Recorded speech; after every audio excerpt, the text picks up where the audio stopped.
Hello, hello, hello, and welcome back to another live stream. How's it going, everyone? Hope you're all doing well. Welcome in, holy crap. How are you doing? Happy Thursday. Almost at the weekend.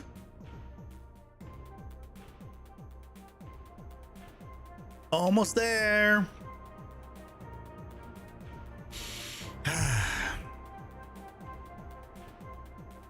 Can't wait. Well,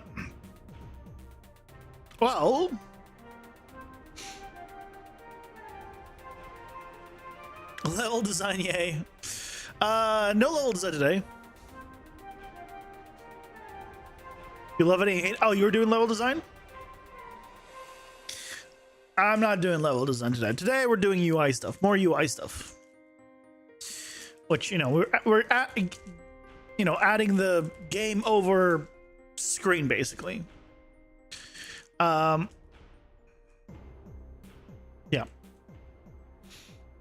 That's what we're doing. Game over screen.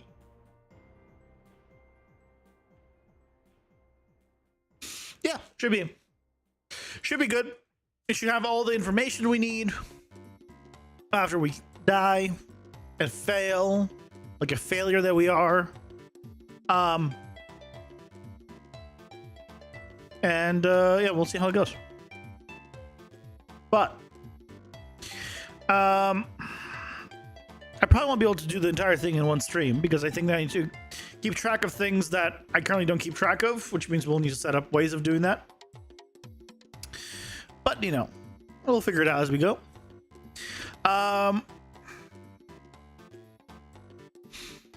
And also, I'm thinking tomorrow we're definitely going to be looking at 5.6 stuff. Because I want to check out the GPU stuff and the other stuff that I was waiting for the full release, so that's the plan. But it's hot as hell in my room, as always, unfortunately. So we're gonna deal with that. And I guess should actually load up. I'm looking at the launcher. I don't know why I'm just staring at it. Launch the freaking game. It's freezing cold where you are? Oh, you're lucky. I wish it was cold here.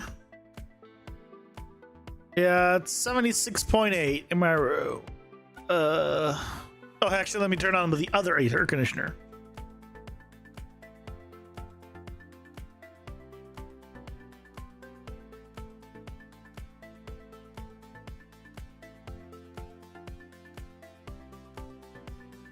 Air conditioner number 2 is turned on.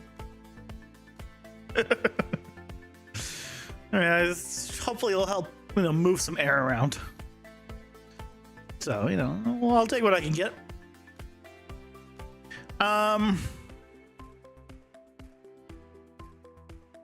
Other than that,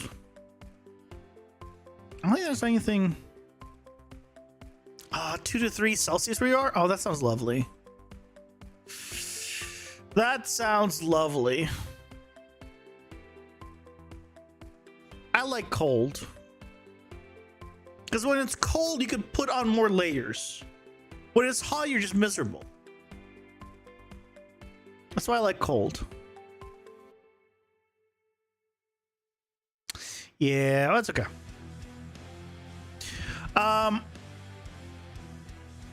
Yeah, I mean, there's not much else. I guess we should get into the swing of things. It's finished loading. So why not?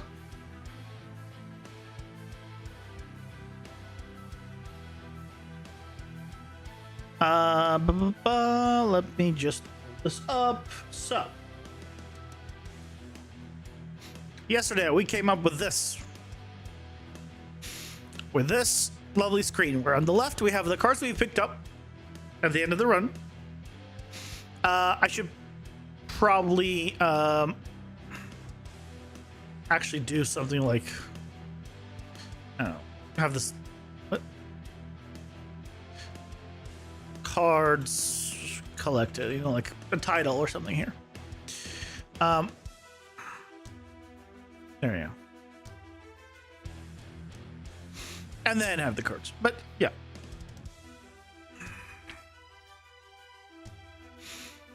Hello, guys. Welcome in. How's it going? Hope you're doing well. So our first step is to get, well, the UI, and then to get this populating. I'll start with the cards being picked up first, because I have this being generated on another screen, and theoretically I want to make sure I can get it on this one as well, because I don't know if it's modular, and if it's not, we should make it modular. Because if I go to the game,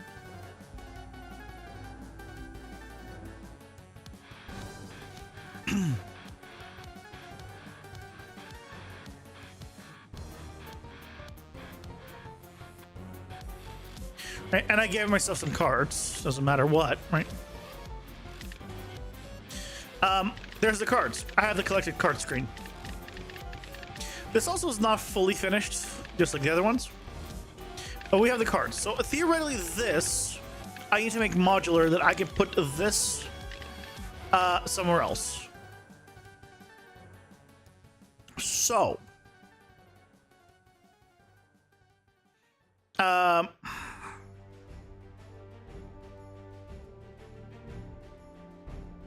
so I don't know why this is where it is. Let me just move this out here.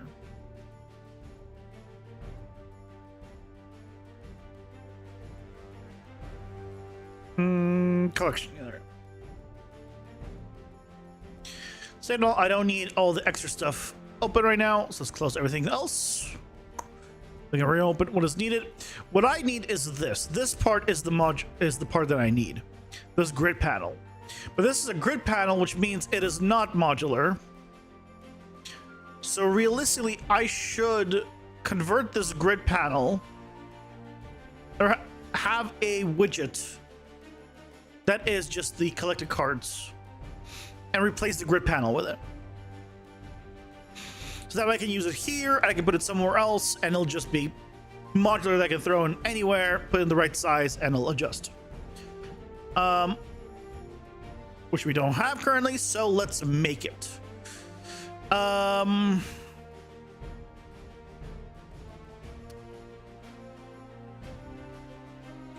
Let's give the collection view.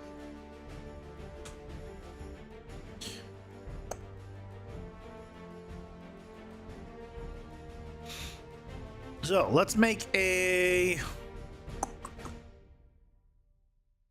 new blueprint class. Also, on top of blueprint class, there's an animation blueprint in 5.6. I don't know if you guys noticed that. They changed that a little bit. Rectangular light or point light as favorite. Well, they're different. They're for different things. Also, rectangular light is more expensive than a point light. They're just for different use cases. I don't really have a favorite. You use both depending on the scenario. Yeah.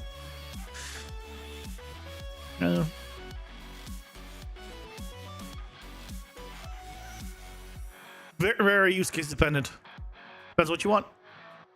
I want a common user widget.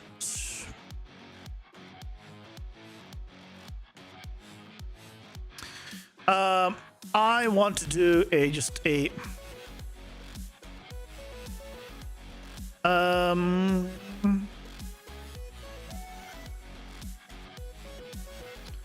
collection. This is grid panel. Just collection grid panel.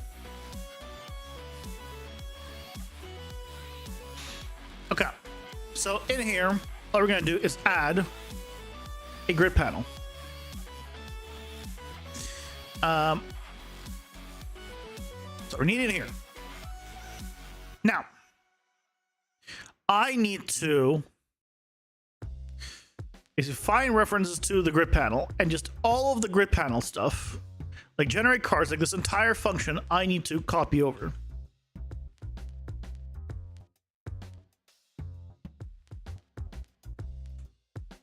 Now, grid panel needs to be a variable. Which means this needs to be target is panel widget. Why can I not do clear? Excuse me? Okay, why is this already not working? It's a grid panel.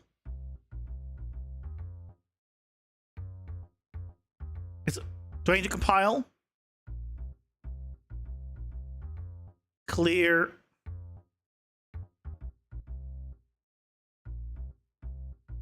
Okay, I see to drag it in again. Okay, fine. Local variable. We'll need a game mode reference. So let's create a variable game mode reference. We'll expose it. Recompile.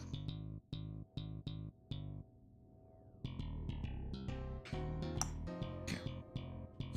Just do one of those. And okay. So the other thing we need to do is this. Okay. Is there a way of getting the size of the widget?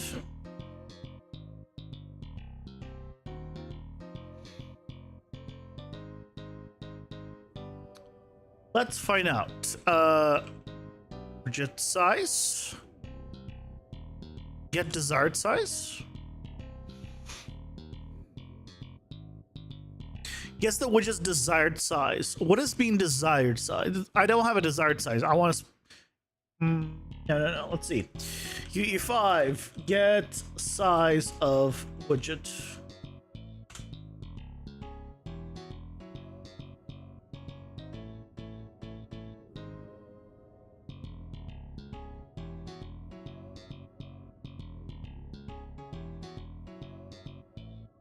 Slot as canvas slot.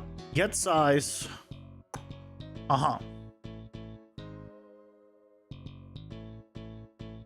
Slot as canvas slot. Then I can do get size. So I can't do get size here. Just to confirm. Get size. I can get desired size, which is different. So this gets me gets the actual size, which means I can now split this and get the X and Y. Okay. Great. So we're gonna do some math. Because I want this to automatically put in as many as it needs to.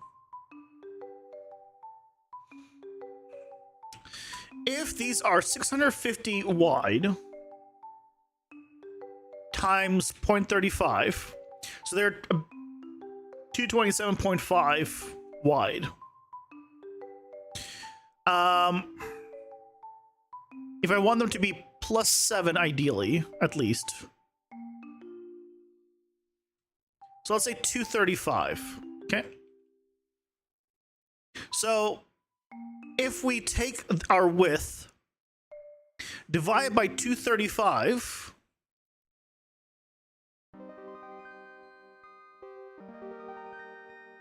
We should have the number, right?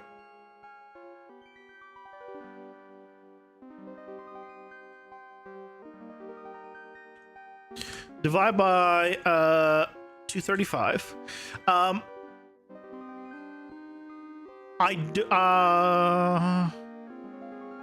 Then I want to do a truncate. Plug that in.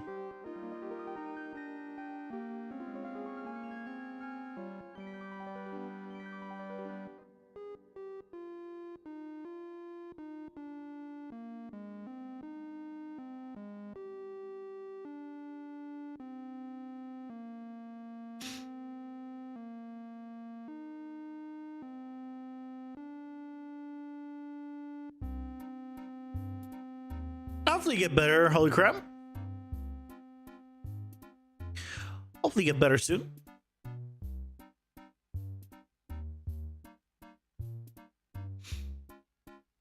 Let's find out if this still works as is. So, if we go in here and into the game, 1, 2, 3, 4, 5, 6, 7, 8, 9. 3, 4, 5, 6, 7, 8, 9. Because if we go here, that is good. Okay. I see that realizing just now that I haven't actually replaced this damn thing. So of course it's correct. I haven't freaking put in the...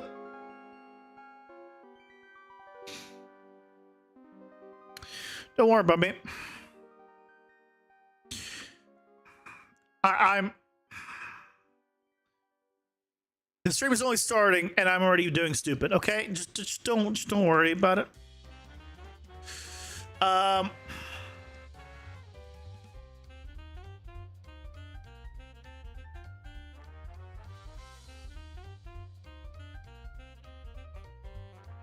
This seems to be 25. Okay, I'm just gonna copy this. Delete it. Paste it in as variable. Fill. Right. So then here, oh, we need to have it as a it is a variable. Do generate cards. Get rid of this. Get rid of that. Compile. So here we need to do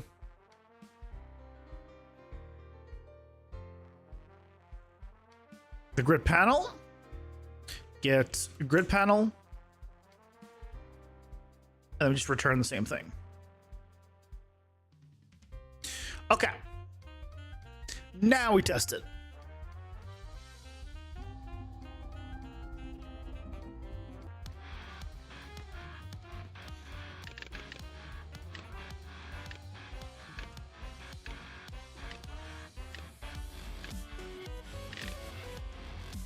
I don't have to go like different ones, but okay. Good start. Oh, I never piped in the game mode. That is actually important. That is very important. Set game mode reference.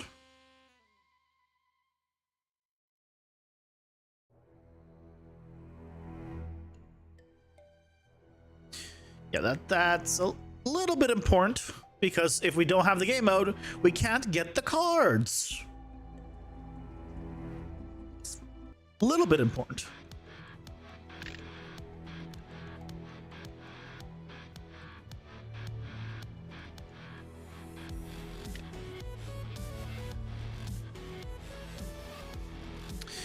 So,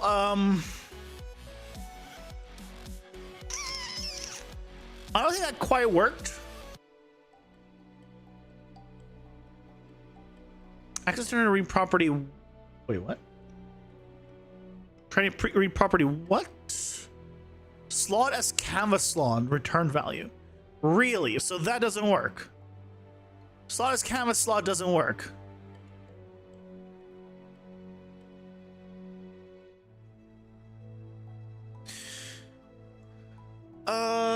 Okay, thanks. Why is that a thing then?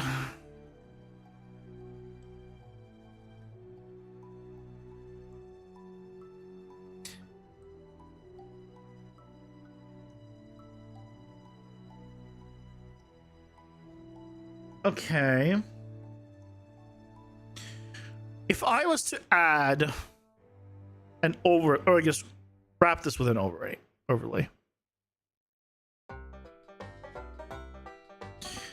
And I made the overlay, a variable. Get size? No, it's only get desired size.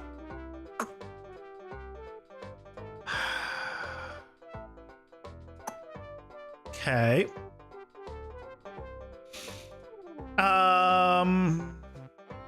Get desired size. Split. Still print string on it.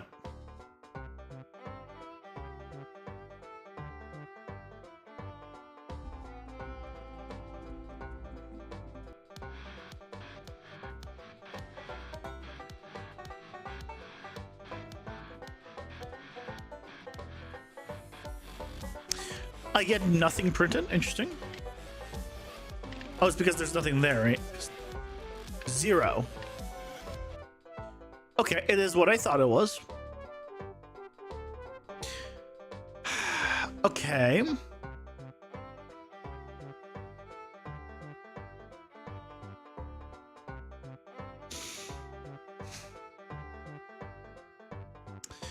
Fine. In that case,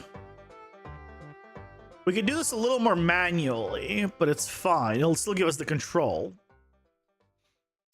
And promote this to a variable.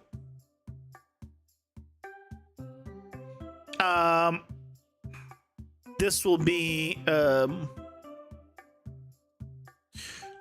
cards width, or like columns, or yes, max columns. There you go. The game mode reference does not need to expose on spawn or instance editable. The max columns does need to be, though. Well, it needs to be instance editable. It doesn't need to be exposed on spawn. So by default, we'll make this 8.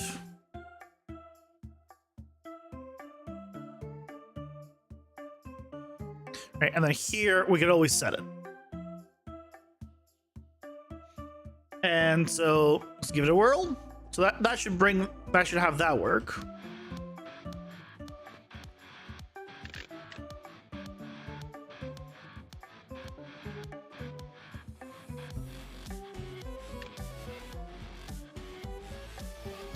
Yeah, so we're back to having this work. Okay.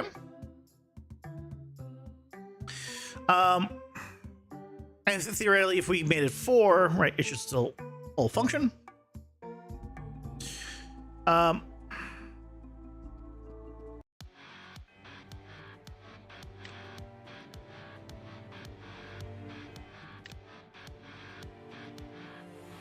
Yep, it functions.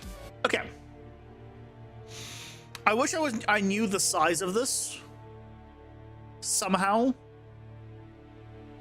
but for whatever reason, it's not possible. Okay. The other thing I want to adjust is be able to adjust the margins. So I'm going to promote that to a variable, and we call this margin, and expose that as well, because theoretically, if we have like less columns, we might want to increase the margins to fill the space. Right? I think that's not a terrible idea.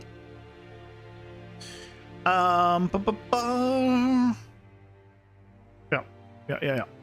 So now, if we go here, we have the margin at 7, so we can make this, 70, and it should be fine, and everything should work, which means this part will be done, and we can move on to actually setting up for the new one, because we would have made it modular. Yeah, there you go. Excellent.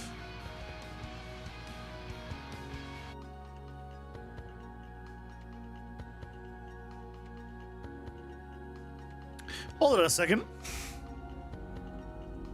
Wait. What just... I have nothing. You have a card. I press tab again.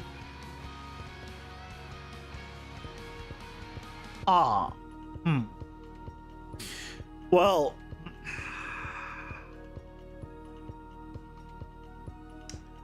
Okay.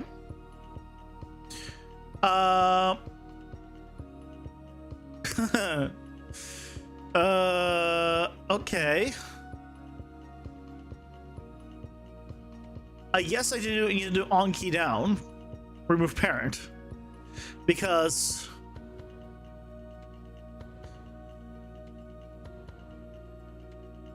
what did it just do?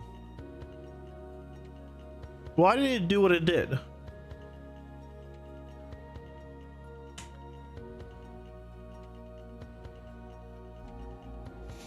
Never mind, take it back. I guess we need to fix some stuff.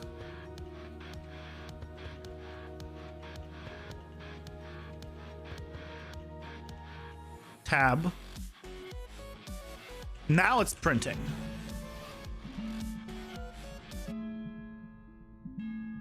So the first time it's not in here.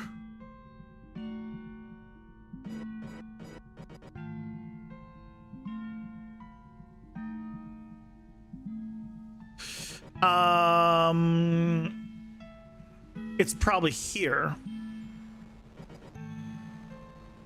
On key down.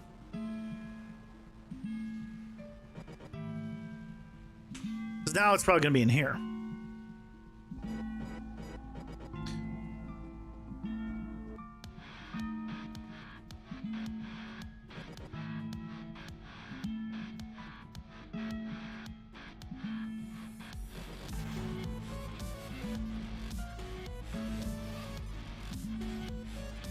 It's not there either. Wait, what? I hate on key down.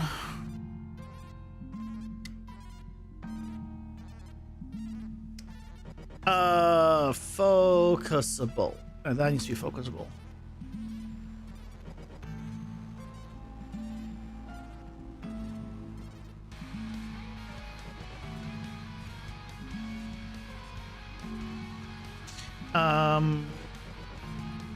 Yep.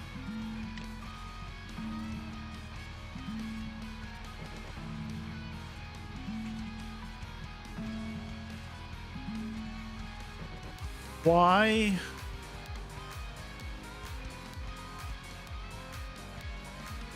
What? Where's it gone?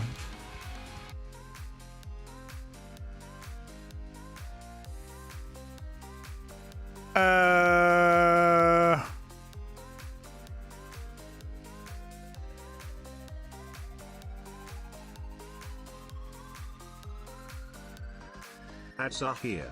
Pausing for ads.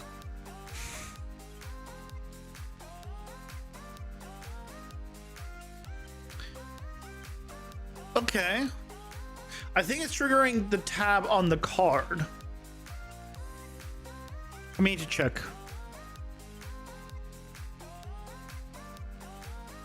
Not on here.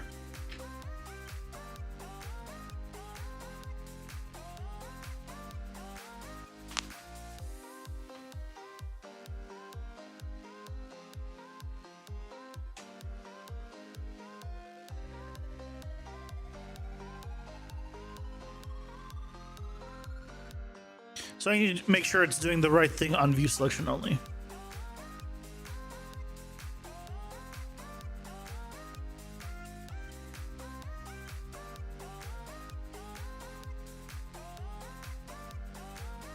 It should be closed. I think it's not doing the right thing because it needs to close the parent, which I don't pass through yet.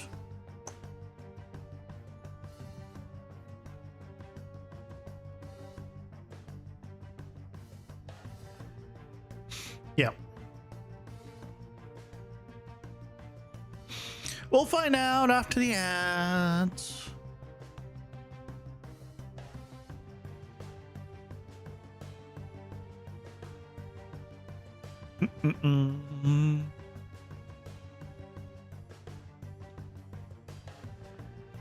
Hey, Kerplunk, welcome in. How's it going? Hope you're doing well.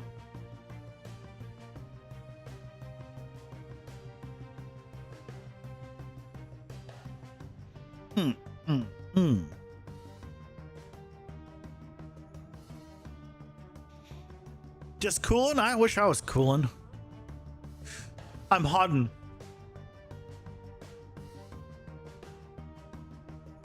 It's too hot here. Do you do rates? What does that mean?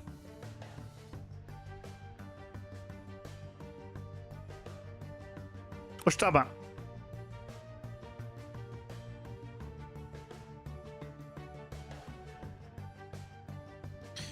I'm pretty sure we're doing this.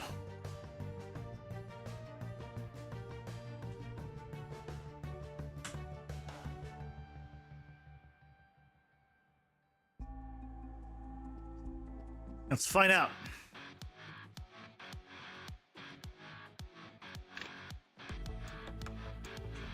Yep. Okay. That's where it is, because we are focusing the card, so that's why it's doing view selection. Okay, so in that case, I really should clean this up at some point. That means not right now. So for view selection only, I don't need to check if it's the unlock, because it's clearly not. I don't need to check any of this. I need to see, it removes itself from parent, which is not good. I need to get the owner. But this won't work. Right. So I don't think I can do this.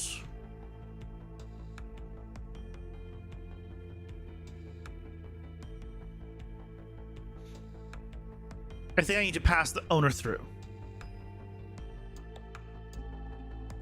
Could have gone and confirmed that though, because you know it's possible.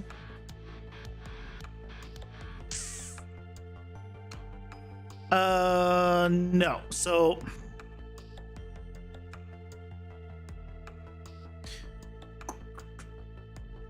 owner probably set itself because it still closed itself.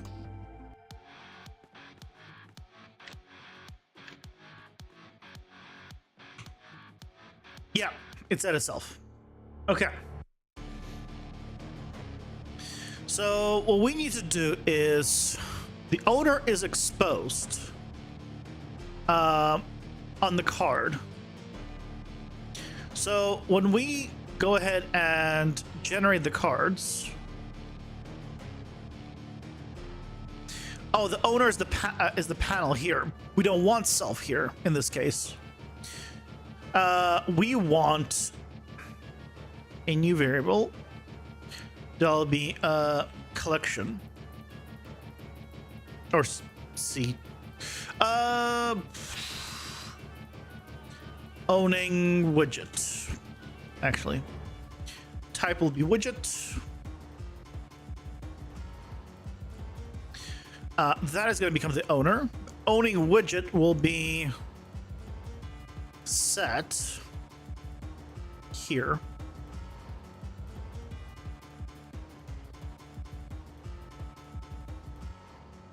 Set owning widget.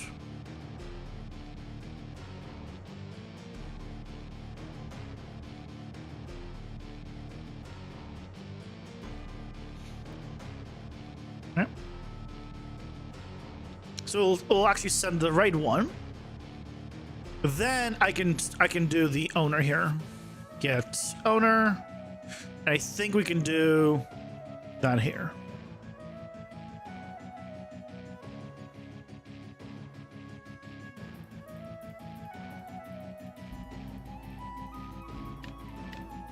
The owner, honestly, this should be the way I do all the widgets. We'll deal with that later.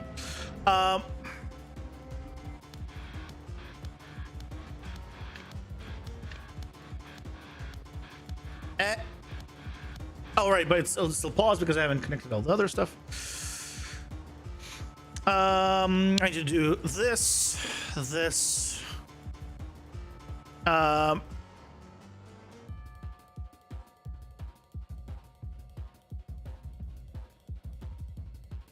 I am doing owner here.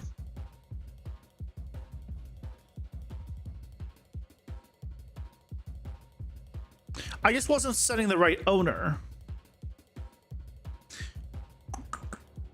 You know what I'm going to do? I'm going to make all of this into a function.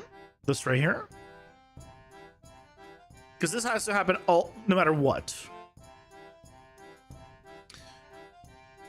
Right? So I'm going to collapse this to a function. This is going to be on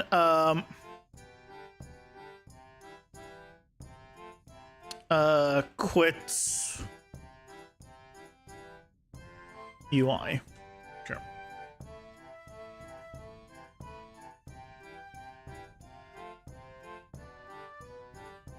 I can remove you and you.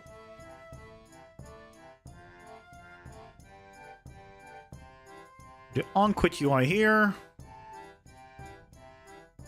And return. And this one just needs to do on quit UI. It doesn't need all the other stuff.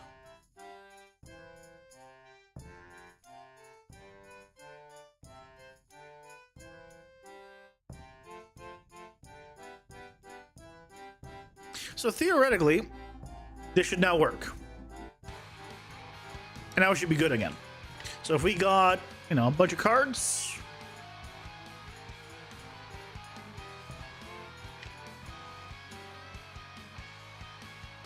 We still have our settings from before. Where's the tab? We're still good. We still have these here. I can't click on them. I mean, I can't click on them. I can see them though. So that way, if I'm using a controller, I can move through them. Oh, hold on. Get some more cards.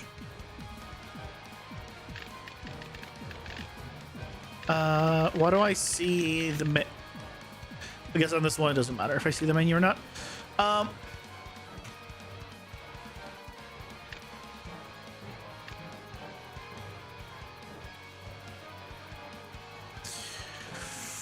Okay, so this is not scrolling. Why? Gotta enable that, don't we?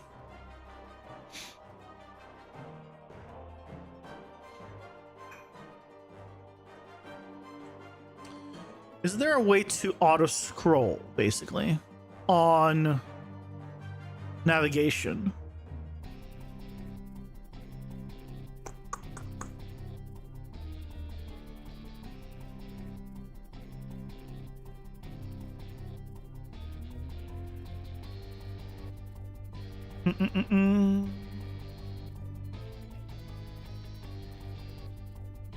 I want to see there is. But how? Hold on. Oh, no, it's from this. Sorry. The scroll box is here. Ooh, maybe I should put the scroll box on this. I mean, I should have it on this. So let's do a wrap with a scroll box.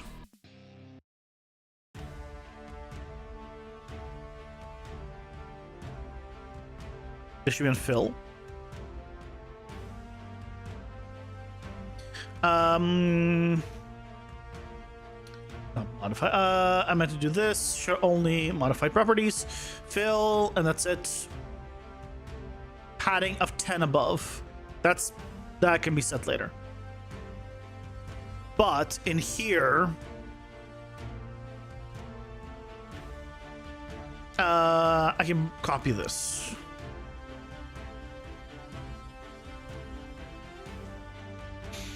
That's fine. That we can copy. And honestly, I don't know why the bottom one's not the same. 25 of everything. So on the scroll box, there should be like an auto scroll.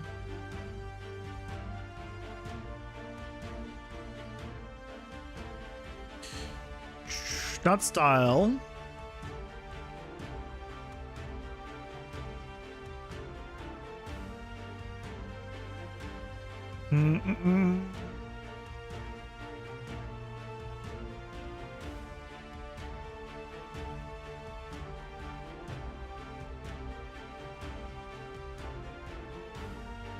scroll when focus changes.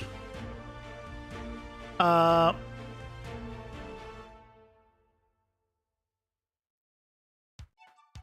animated scroll, right? Is what we want.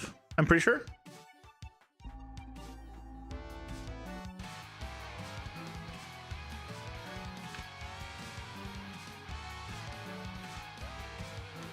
Let's get some cards. Yeah, I think that should be plenty. So,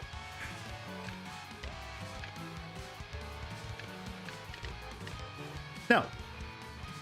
Okay, good start. Let me add some more just in case.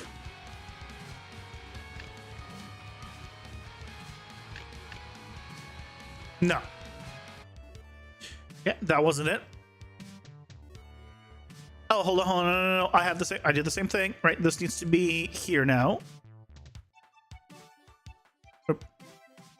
Not there. In the vertical box. Yep. That can go just top 10 just to get it off the top.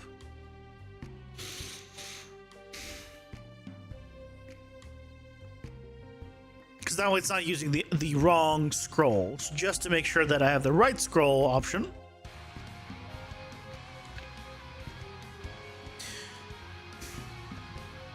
I should make it so it's just one wide. That'll make my life easier. I'll set it up that way. It's for scroll testing. I'll set that up after this.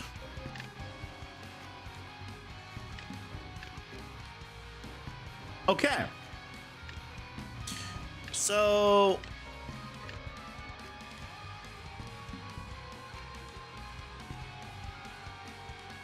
that is going way too high up. I need to push it even further down.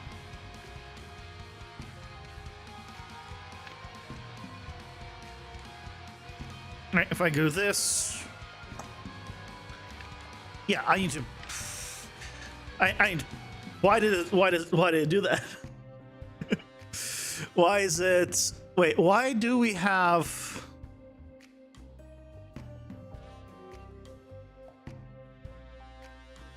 This black part not in the. Why is this?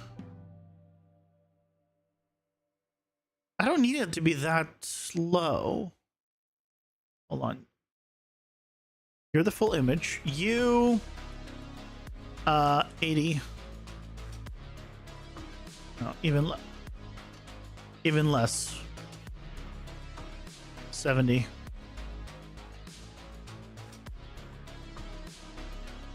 So maybe the problem was it was fine, but let's just double check this. Oh no! I'm not going through that again. You number of max columns 1.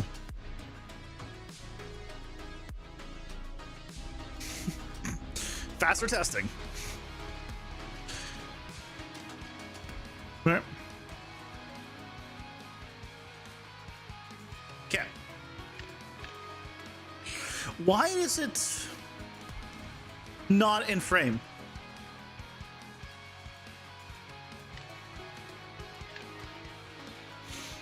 So why do I have a line over there on top? I don't like that line. So maybe why do I have that line on top?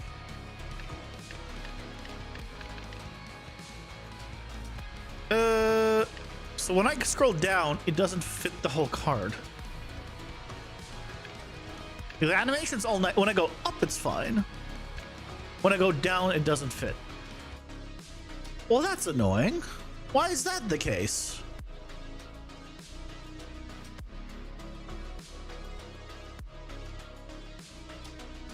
Into view. Oh, scroll the widget so it appears at the top left of the scrollable area. Top or left. Let's try that. So maybe the into view was the problem.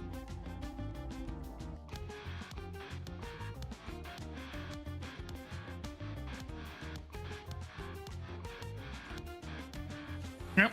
I'll try again. There we go. That's better. It's right up to the edge. I wish there was some padding, basically. And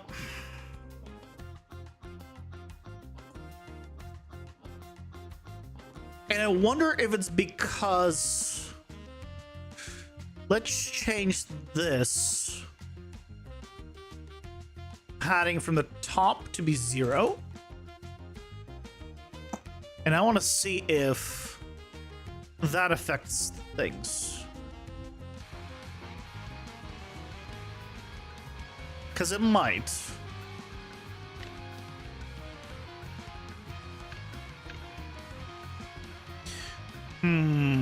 No. It's exactly the same spot. So it was going off the scroll location. It wasn't going off the grid location. Basically. Okay.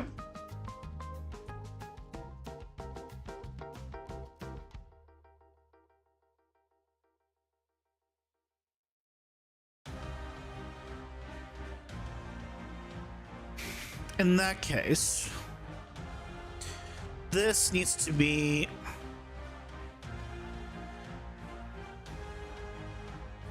zero. It will look better. But can I... Is there any way for me to add like a margin inside of the scroll?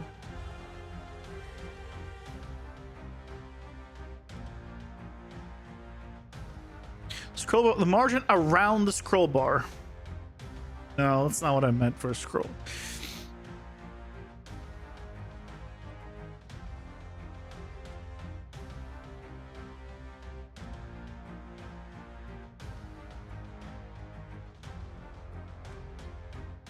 Whether to backpad the scroll box, allowing you to scroll backwards until child icons are no longer visible. No.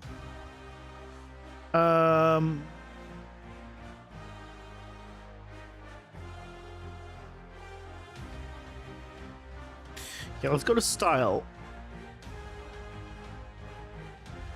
Top shadow brush.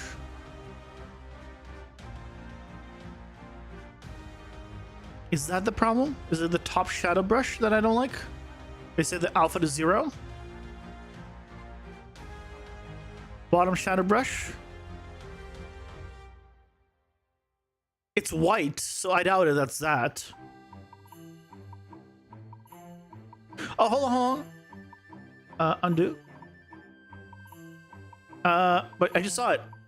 Why did it open like? Why did it just when I undid it? Why did it just open a bunch of these? The shit. I didn't want all of these open fully. Horizontal scroll content padding, vertical scroll content padding. Okay. So we have vertical scroll. So if we add the padding of 25 here, theoretically it would scroll.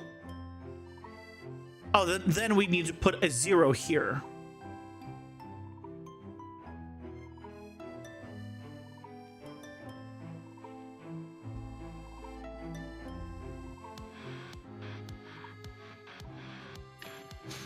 Let's find out.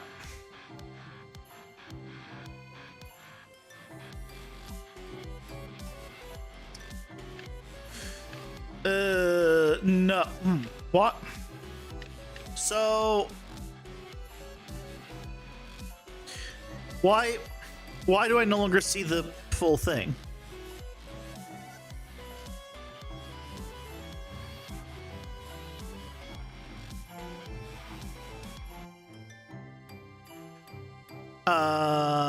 Okay, what if I re-add the padding on this thing then? What if I have double padding? Is double padding what you want?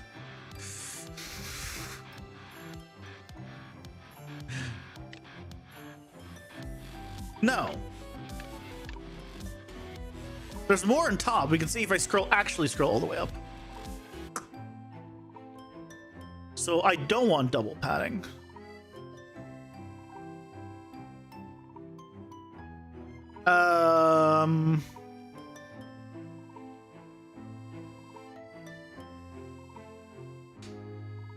if I trying to understand this scroll box padding. Let's see.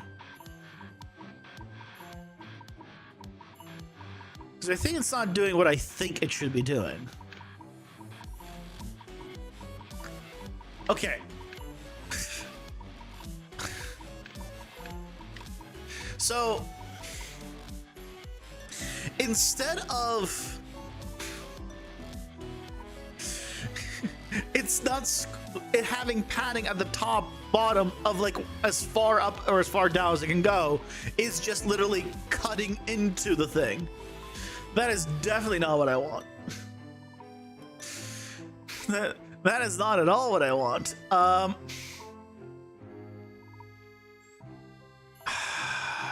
Okay. Top shadow. Let's see if we can turn this off. Okay.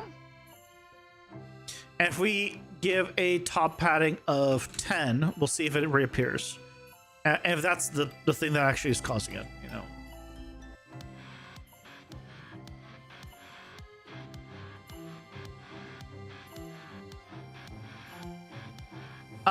Okay.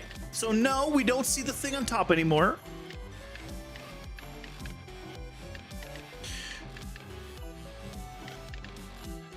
Okay. So it's so interesting because the widget itself, the grid panel. Oh, did I remove the padding on this? Never mind. I removed the padding on this and I never put it back. I was like, why is it like all the way up to the edge? Okay, that makes sense. No, that one's on me. That one's on me.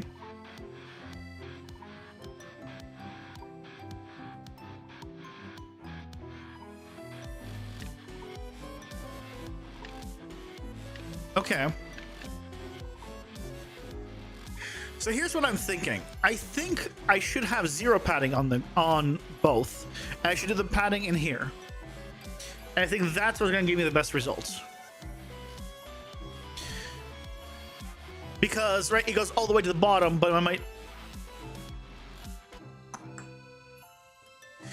But that's not what I probably want. So let's do 0. And then here, we could say 25 left, 25 top, no on the bottom, and 25 bottom. Oh, I'm gonna sneeze.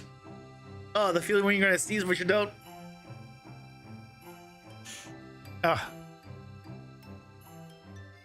Because we want it all the way in the right, because that's where the scroll bar is gonna be. But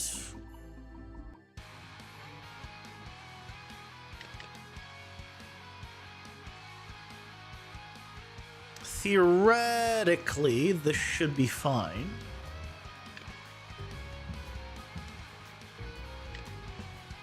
Yeah, scroll bar all the way to the right.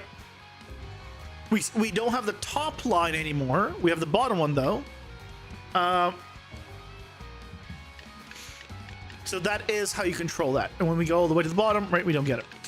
Okay, so in that case, we know how to control this. Okay, so here's the question then. Can I set the tint of those dynamically if I want those on or off? Yeah, that's kind of important because I want to be able to sometimes turn it on, sometimes turn it off. So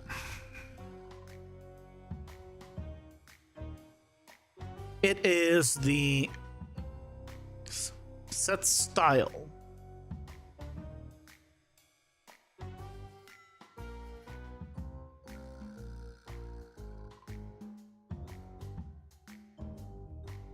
Set, can I search top? No, set style.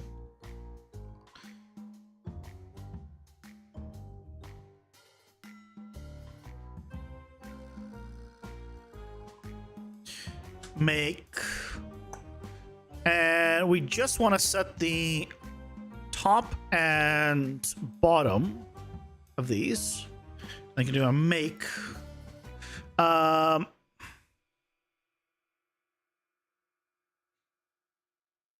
Does Now, hold on a second.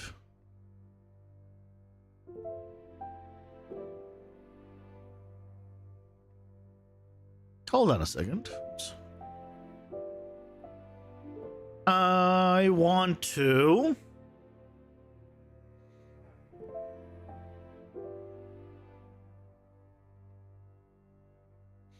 under style, I want, yeah, the top shadow brush and the bottom shadow brush.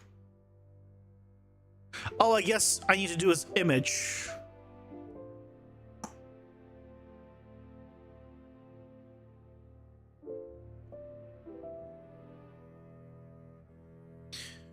But hold on. Get style. Set.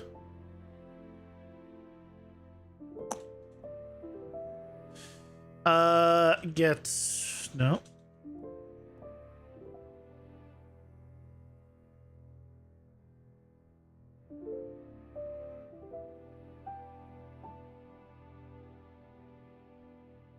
Oh, okay. Yeah. We can do this. And then tint. Make a color.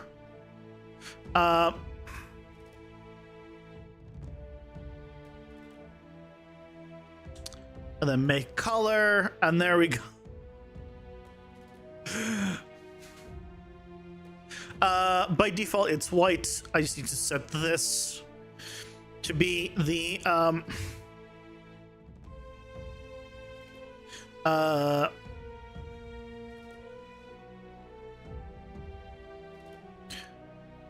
top and bottom shadow intensity.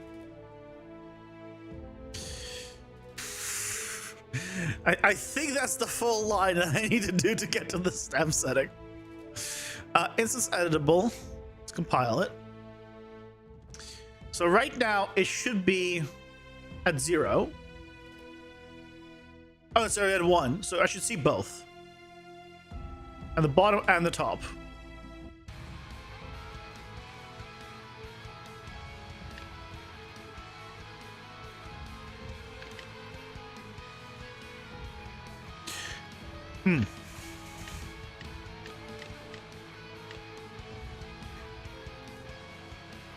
That looks a little bit different. Ads are here. Pausing for ads. Why does that look so... What? What?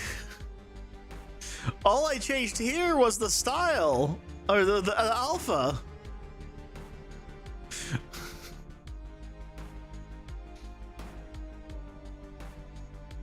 Oh, because I'm setting the image size 16 by 8.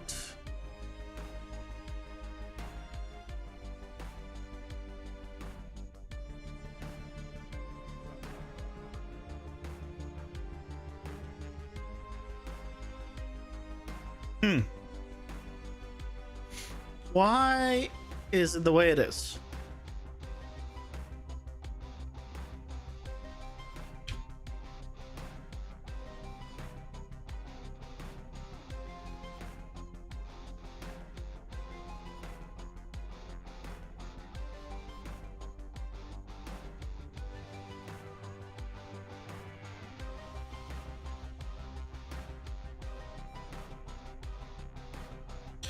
Draw as, oh, it's draw as box.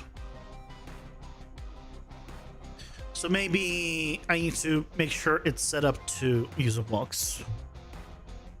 And we just match the settings, probably. Yeah, probably. I'll try again. Ads are almost done.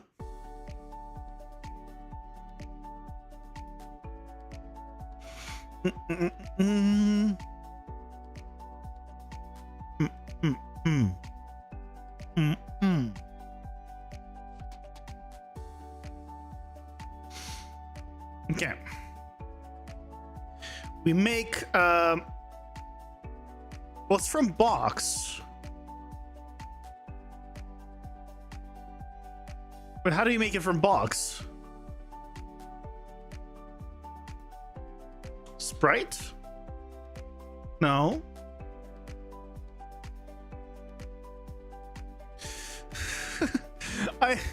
I just want to tint the damn thing.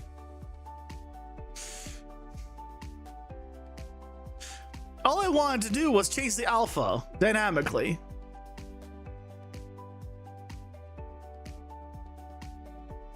Tinting implies so it is an image. Oh, okay. So we keep going between those tabs instead of these tabs. So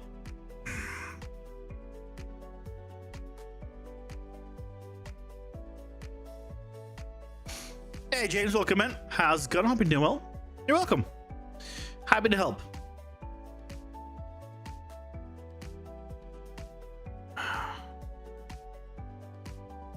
Why is it when we do this,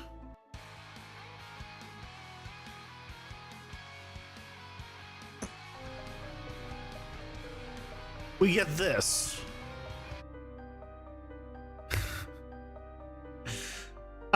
Could I? You know what? We could try doing get style.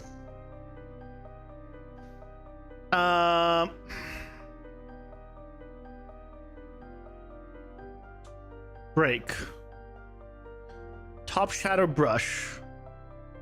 Can I do set members in brush tint? That's what we can do.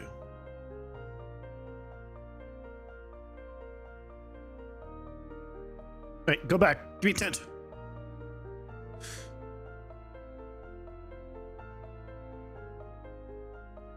Let's see if this works.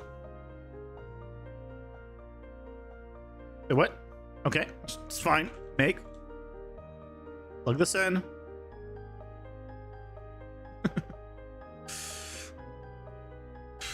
Okay, this won't work for that. Of course. So then we need to do set members in this. And we need to set the top shadow brush.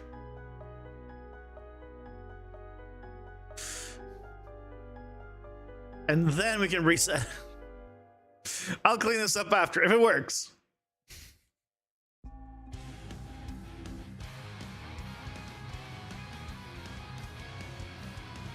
Let's first find out if it works. Yay! So that seems like it works.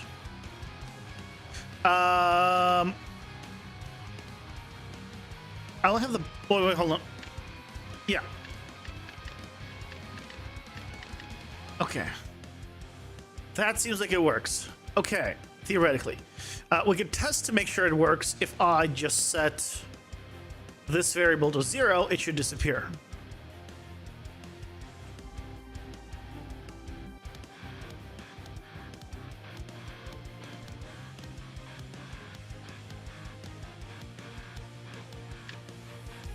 It has not disappeared.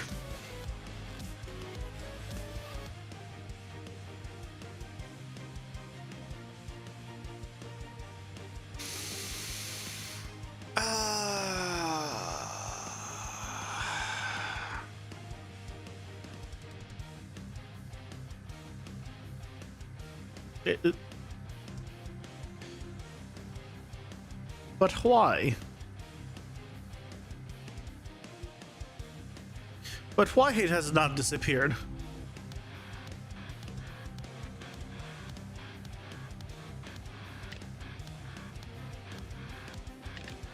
Oh, it has now.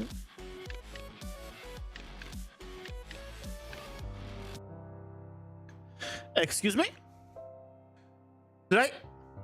Oh, I changed the wrong setting. God damn it.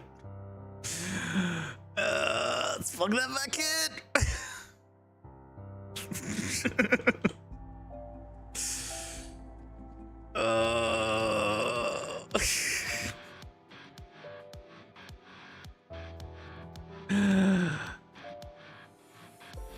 Yay, it works. Okay, we only have the bottom one, we don't have the top one. Okay, so we just set it up the same thing for the other one and we're good. Okay.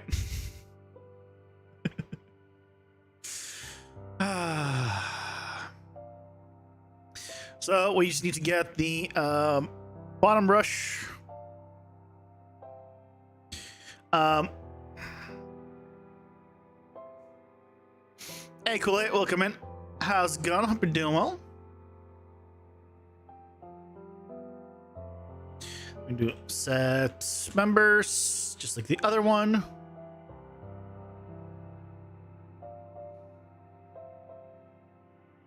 Tint. Plug you in, and then this needs also the bottom. And goes there. Okay.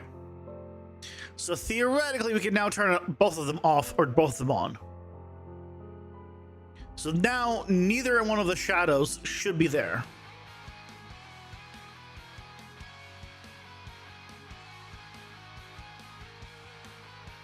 No bottom shadow, no top shadow. Yay. Freaking did it. Okay, let's clean this up.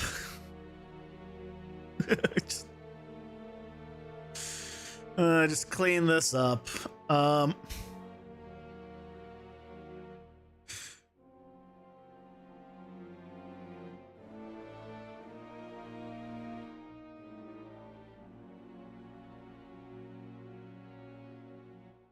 Okay, something that's fine. Just gonna do one of these and just comment it all. Show or hide top, bottom, shadow bars.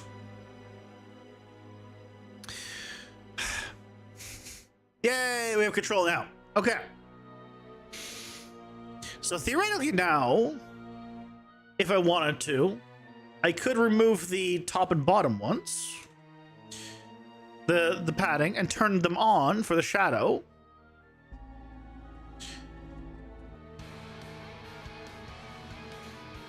And now if we enable it, let me take a look, we get a nice shadow at the bottom. And when we go up, we get a almost nice shadow at the top. Why is it like a pixel off?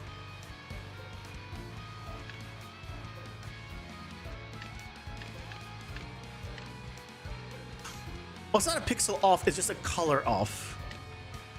I mean, it is kind of a pixel off. Why is it a... Can we control that? The bottom one's great. Can we control that? I just want to know. It's gonna bother me a little. Top bar brush margin. Top 1 pixel. No. Just turn off all margins. Just no margins. Why do we have margins? Bottom margins. Turn off margins.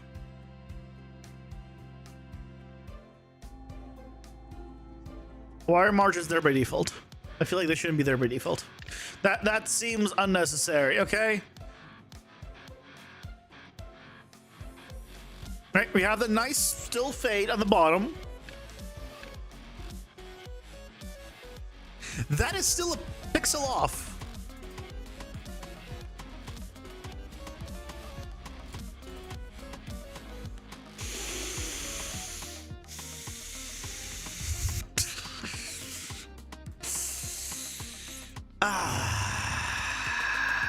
You know what? 50 pixels off. Oh, I can only do 1 or 0. So that's different margin. That's not the same margin as like this margin isn't the right thing.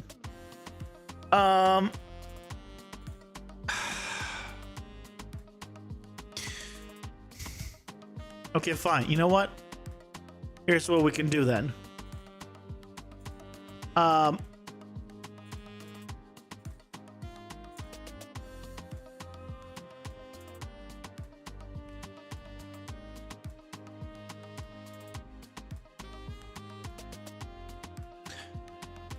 Oh, I'm changing the wrong thing. Can I change top to -1? I'm gonna -1 the damn padding to hide that horrible line.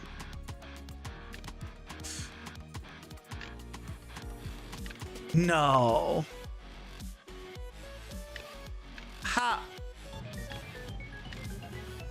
How is it still there? Look, see?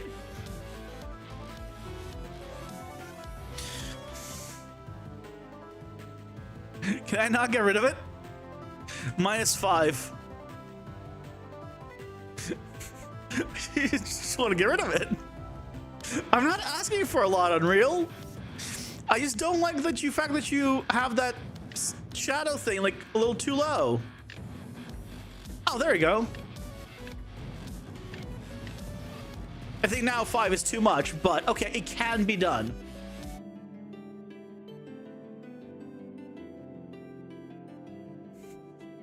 We can indeed get rid of it.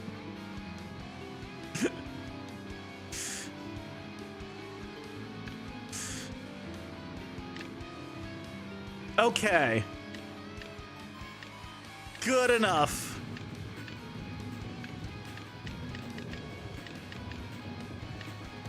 It now appears down below. And we got the full bar at the bottom. All is good. The only thing that bothers me about this is the fact that I'm going to point it out. Is this right here. Might be hard to see here. I'm going to zoom in.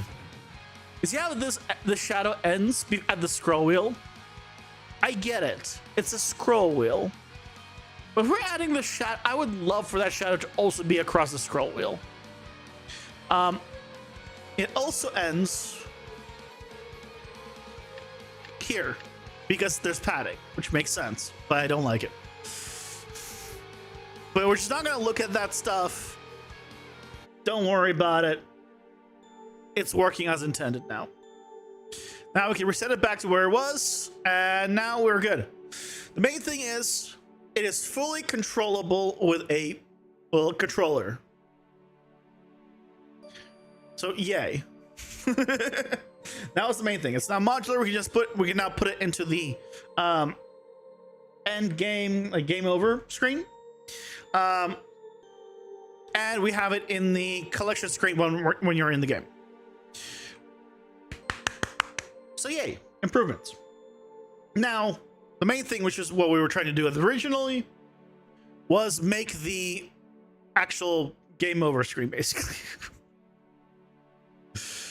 So, let's go UI.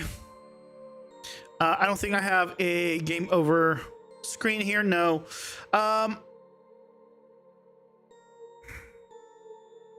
It's only a menu screen. Yeah, because it's not a menu screen. So I'll put it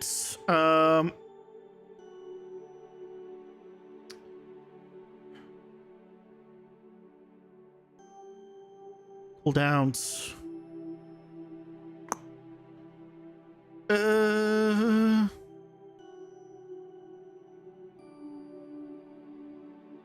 I think what the best place to put it is.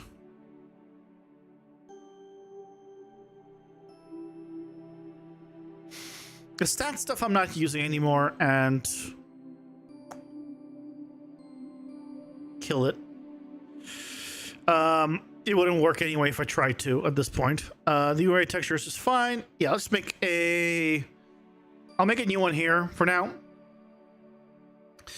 So this is an activatable user widget. Common activatable widget. Yeah.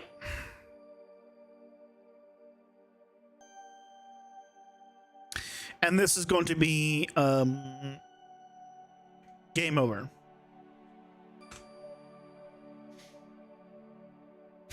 Okay. Oops, wrong place. We want an overlay.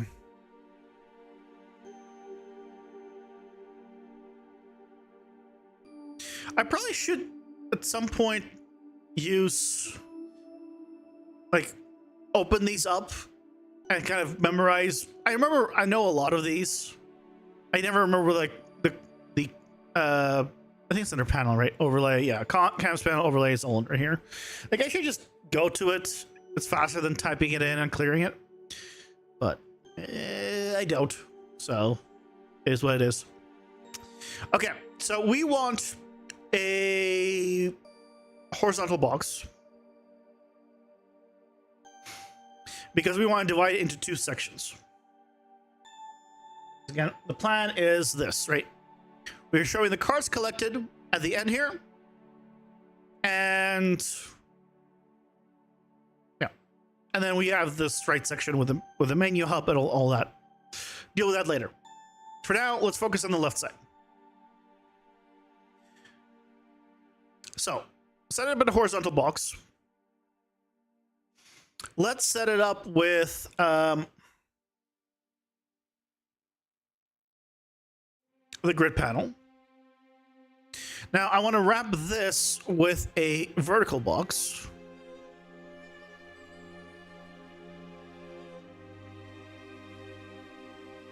This is going to be fill,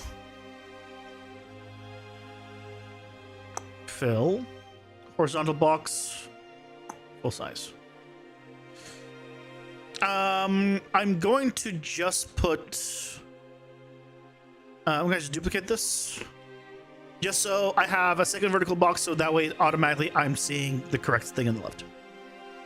So now I want to also add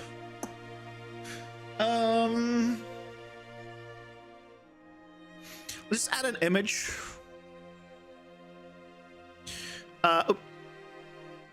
So I want it in the vertical box on top. How big do we want it?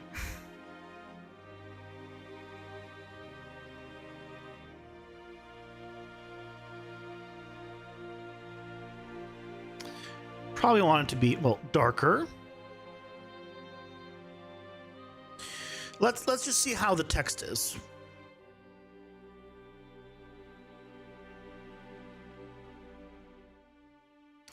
I can't put it under image, right?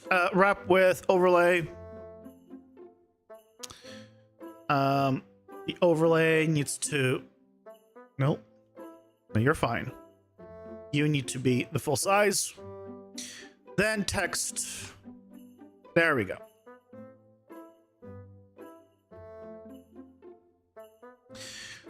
We could probably make it a little bit bigger, honestly.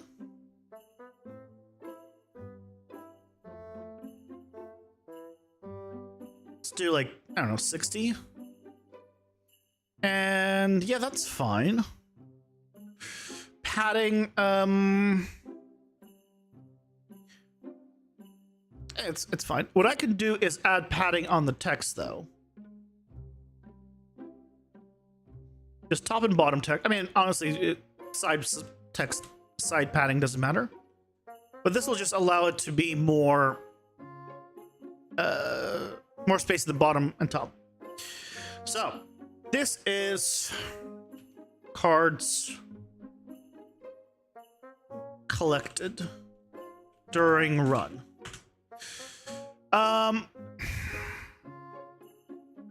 Or do we want to just say cards collected? Because I feel like if I say just cards collected, it might assume that you collected these cards permanently. But I guess, no, I think cards collected is fine because you're not collecting cards in the actual run anymore. You only do it, you only do it after. Okay. So if this is the case, so we now know that if I want to keep the fade effect, -2 for the top here. Max columns, we could try 4 and see how that works on this one. And for now, I will just add a hotkey to give myself the screen. Oh, I also need another image.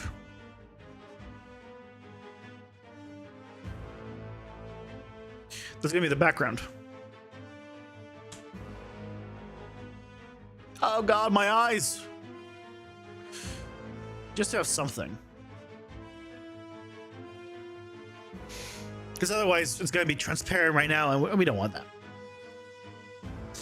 Okay, so.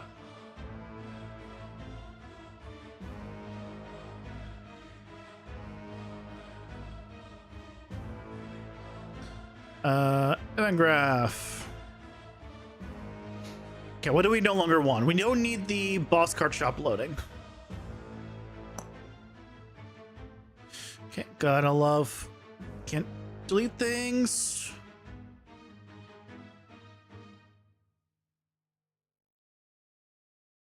There we go. So with 7, we're gonna do create widget.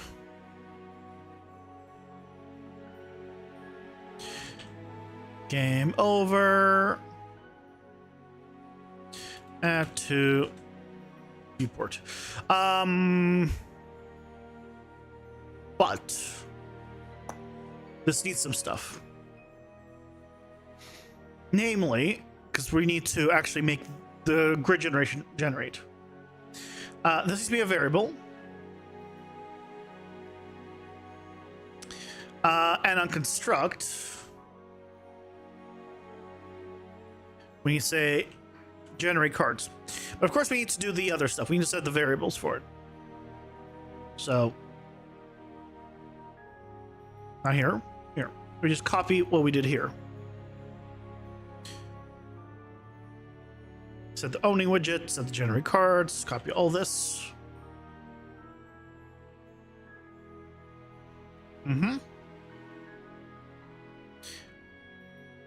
So the owning widget, right, is self. That's correct.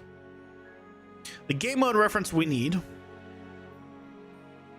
So that needs to be exposed on spawn. And then the rest, I think we're good.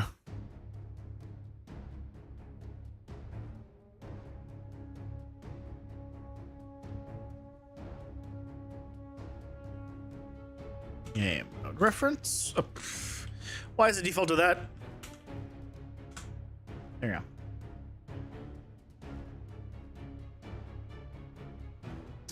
Okay. So theoretically, I should already be able to test it here, right? If I just get a couple of cards and press 7. Yeah, it works. Okay. So let's get a bunch more cards and see.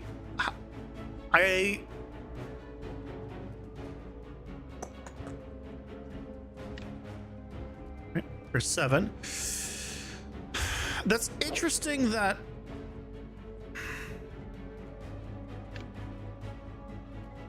oh, I see.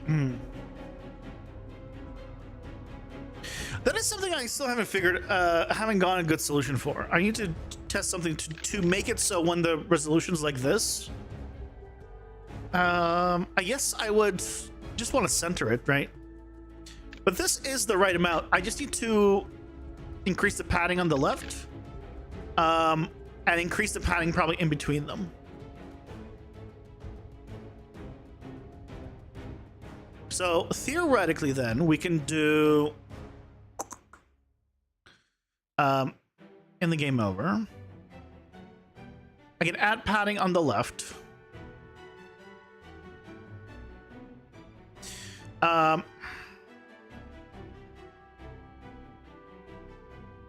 The rest is fine. And because that'll take care of that. The margin is 7. Let's make the margin like 10.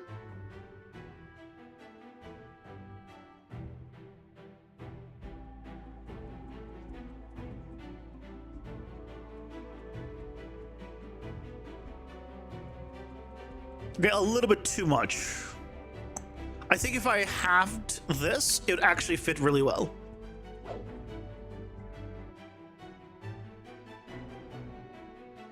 So we'll just make 10 on the left. For the big screen, I think when it takes the full space, yeah, the extra little bit, I think is fine. But on this one, I think this is better. And I'm gonna add a bunch of them, so we can test the scroll as well.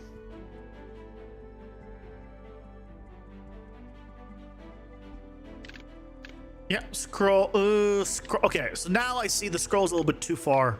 Right now we see the scroll overlapping, so we actually want to bring back the distance here. So possibly the original distance of 7 is probably gonna be fine.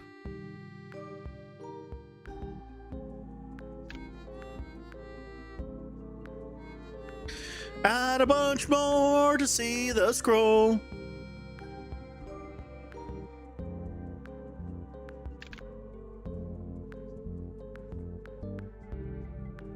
Yeah, okay. Now we have a little gap here, a little gap here, fine gap in between.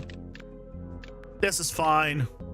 The only thing is we don't have any ability to navigate the area right now.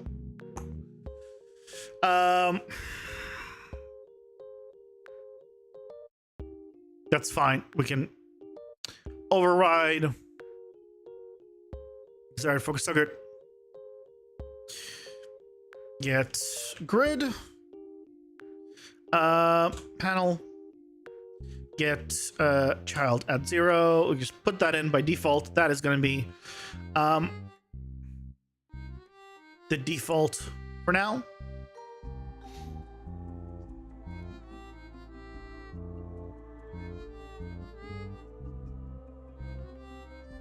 And if I open it, didn't work. Oh.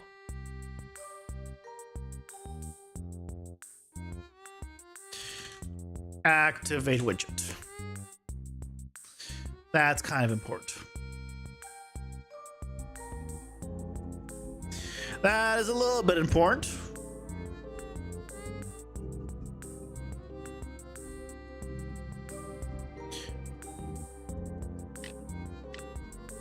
Yeah, look at that. I'm using the controller.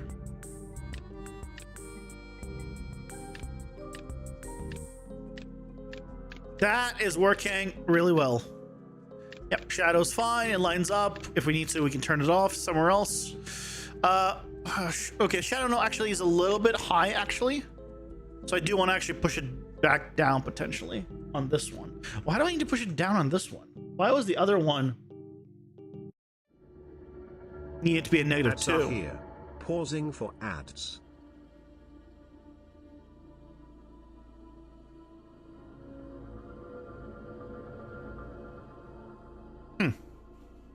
Odd.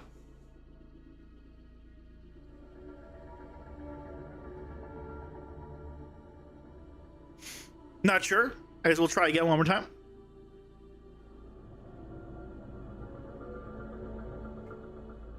Hey, Leonardo, welcome in. How's it going? Hope you're doing well. If 5.6 to get data of a PCG, need a new component called PCG Gen Source. To get data of PC. What do you mean to get data of PCG? Your tree system knocked down and the trunk was left working with instance actor and PCG. Oh, nice.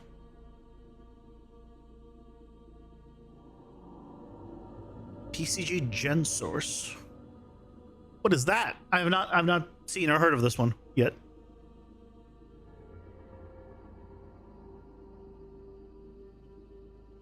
PCG Gen Source.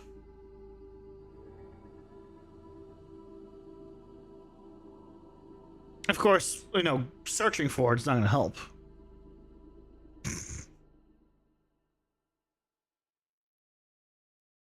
It's in my tutorial. Need to get mesh data from PCG. Wait, what?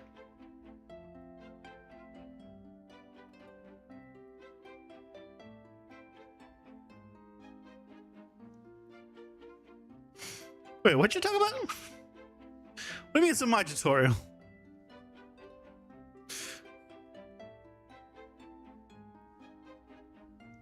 An old tutorial? Wait, would you just say it's a new thing in 5.6? Hold on. Hold on.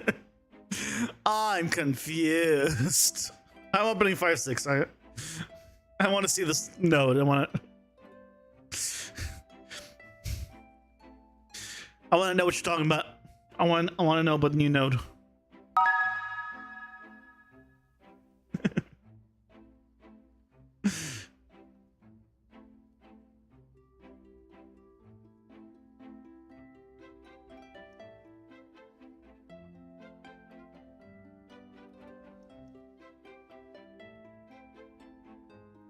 Come on, load it up.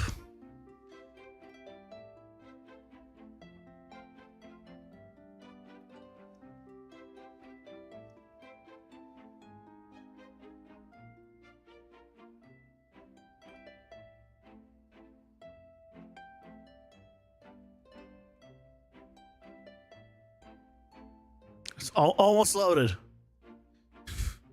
It's really struggling. I don't know why.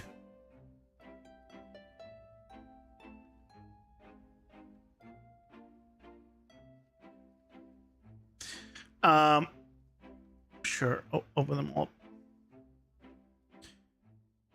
My computer's. Hold on. What's my computer usage right now? Oh, 100% of CPU. For what? Why is Unreal trying to use 100% of my CPU? What is it trying to do? It's trying to use 90% of my CPU. Oh, now it's going back down to 5%. It was really struggling. To the point that I think it killed my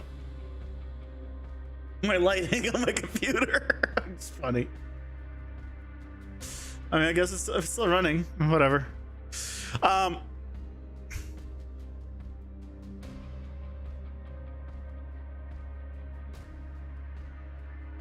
PCG gen source? There's no. What do you mean in the blueprint?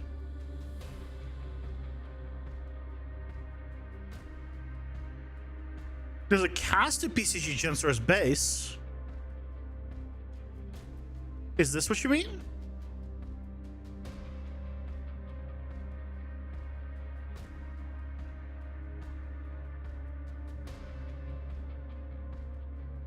Oh, you need to add a component, PCG generation source. What is this? What can you do with this?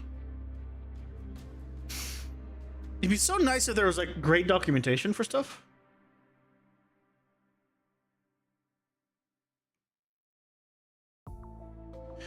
Why is this not in its own actor component section?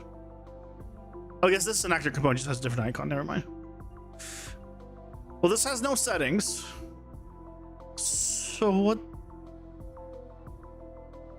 what do you do? Call function on PCG source components. Activate deactivate is active.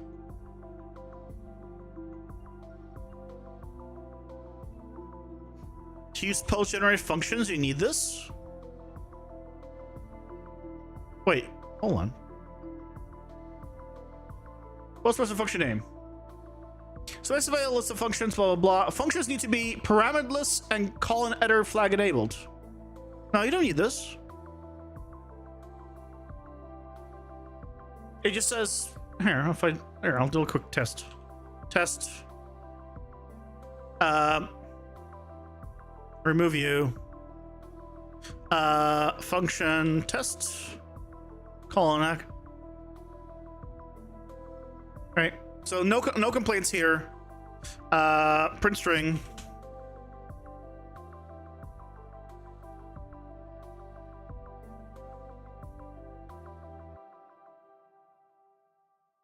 Um,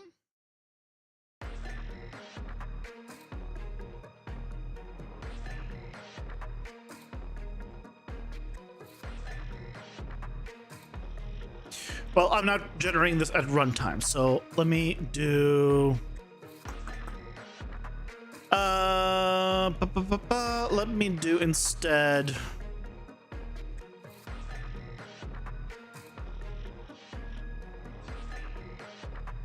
Clean up. Output log. Clear. Generate. There's the hello. It works. Still works. Yeah.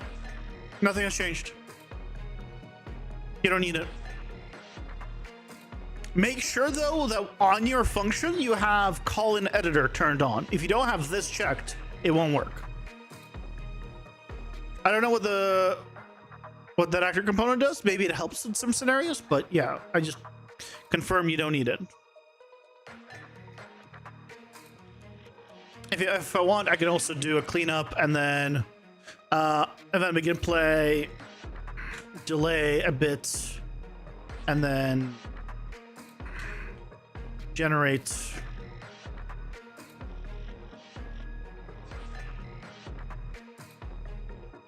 And there's the hello, and there's the Prince hellos of it generating. The post-production hello. I don't know why it prints it twice. You know, but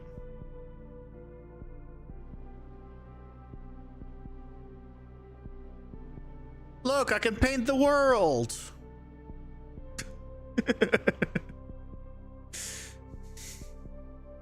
Yeah, that you know, call an editor, nothing else. And then here you just put in the post-processing function names.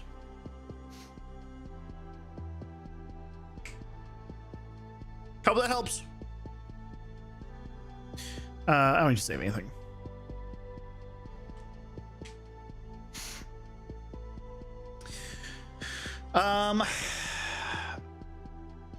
Okay, I think we got the thing working, right?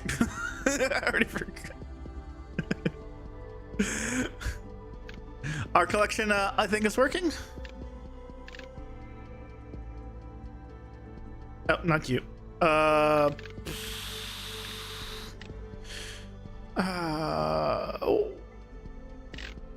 Hold on, it's preparing shaders. I hope. Okay, it was because it was preparing shaders. I'm like, what happened to my cards? I got scared for a moment. This is what I wanted, actually. All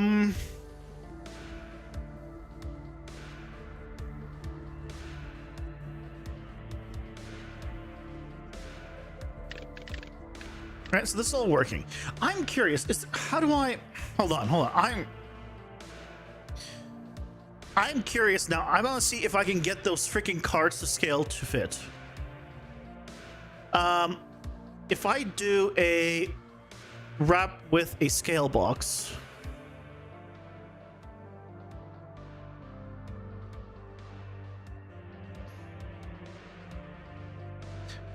would that help?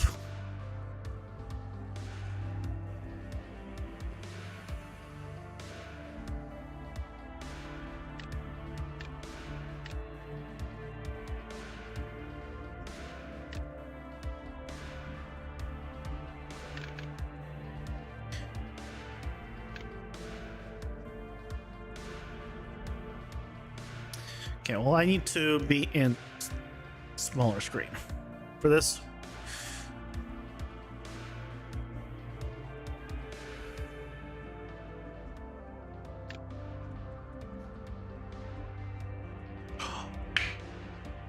That's all you had to do? That's all I had to do? I had to add a scale box, and then it beautifully does what I want?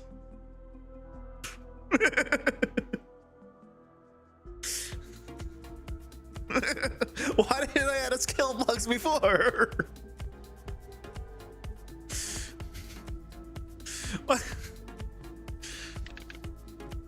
on, can I just add it here as well? Hold on a second. Just want to check.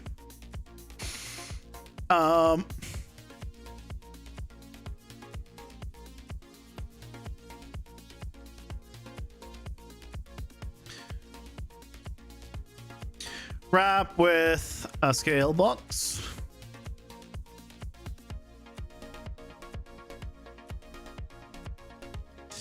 Yep. Just wanna. Ooh, okay. Can I specify that I only want a certain axis to scale? Oh, stretch directions. No. Scale to fit. Scale to fit X.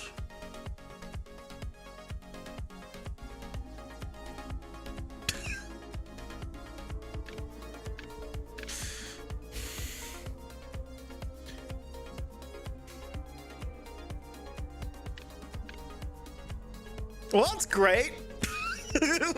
Why did I not think of using the scale box before? I've used it in other places.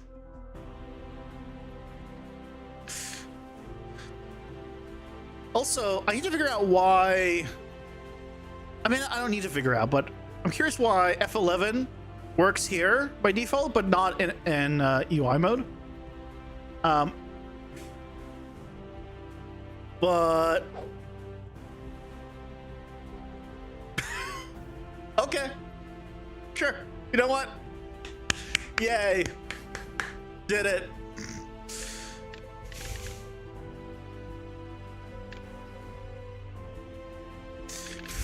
Okay, did it, Ma. Look, Ma, no hands. So I guess that means also I can do it here. Oh God, I can do it in like all of these places. I don't know why I didn't.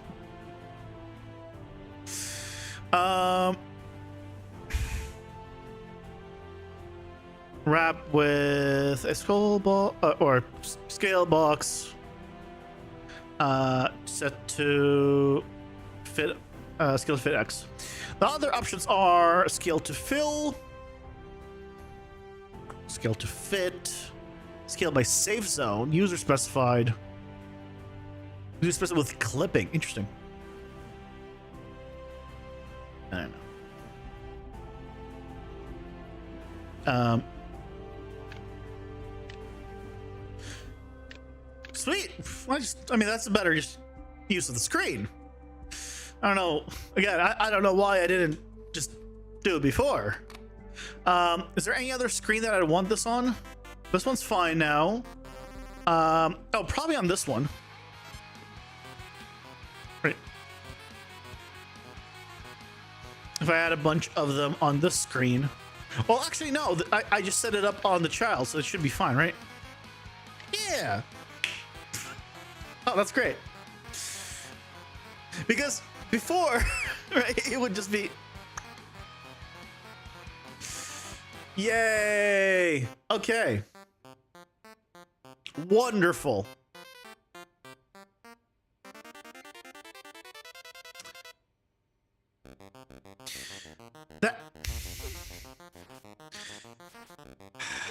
That's not what I meant to click on. There we go. Okay.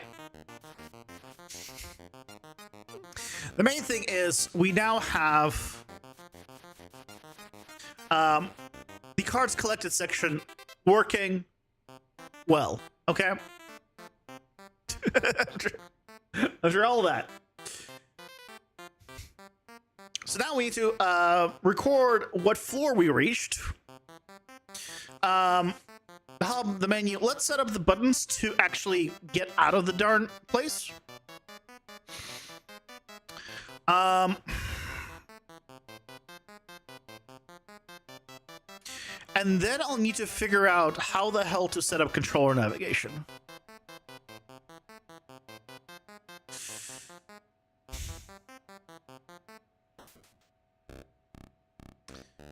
That's gonna be a thing.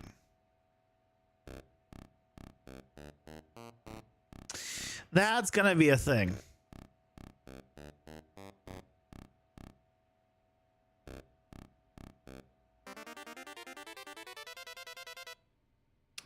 Yeah. Okay, boy. So on this one, I want to already have the vertical box, so let's just add some buttons for now.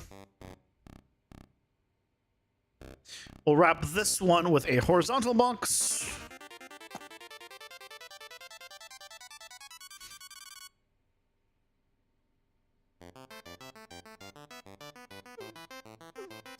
I'm gonna have 2 buttons. Now the horizontal box. I'm not gonna put padding on it yet because I'm gonna put text. So let's make, actually let's do padding left to right.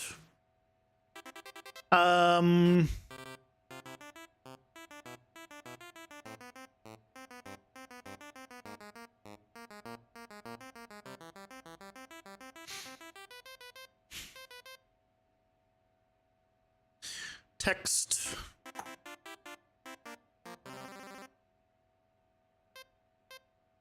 So I just need hub and main menu.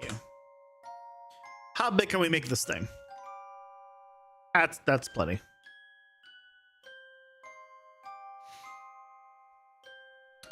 Oh, that is looking good. Let's change the color of these.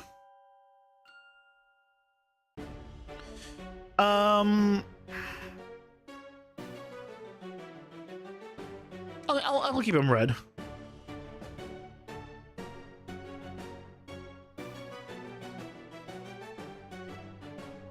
Can I copy the style?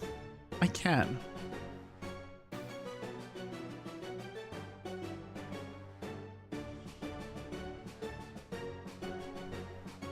I can't. It says copy. But oh, okay. I can copy, but not with the hotkeys. Not with. Oh, I was No, I was using this shift. Oh, shift right mouse button is copy. I did the wrong thing. Okay, so I can do it on one. Good. Hovered. Hovered. Oh. Gotta recopy this. On hover. Probably want to be a little brighter.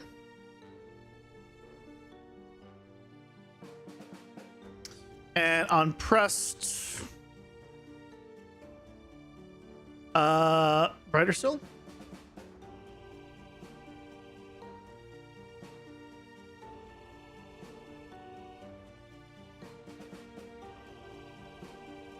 Yay, copied. Okay. Let's give it a little more padding, actually.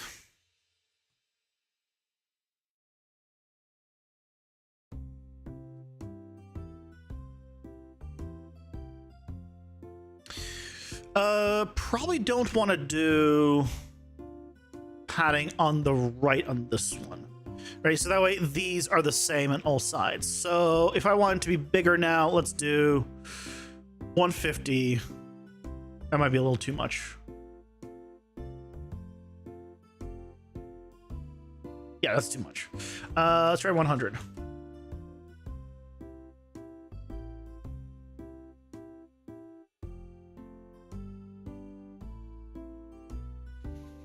Yeah, that's fine. We can increase the padding top down on the text.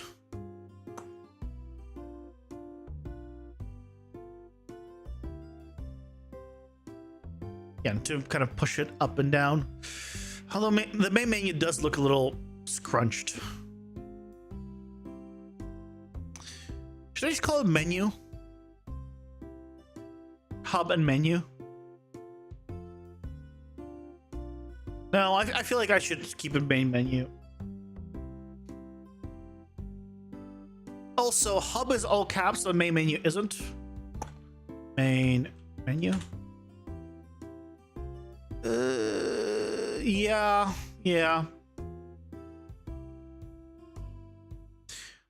Which case we need to shrink this to, let's say, I don't know, 70.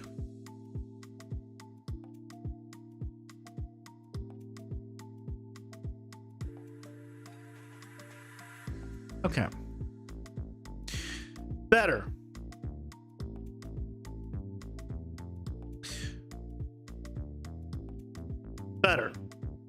It's gonna be at the bottom. We can add some padding to it.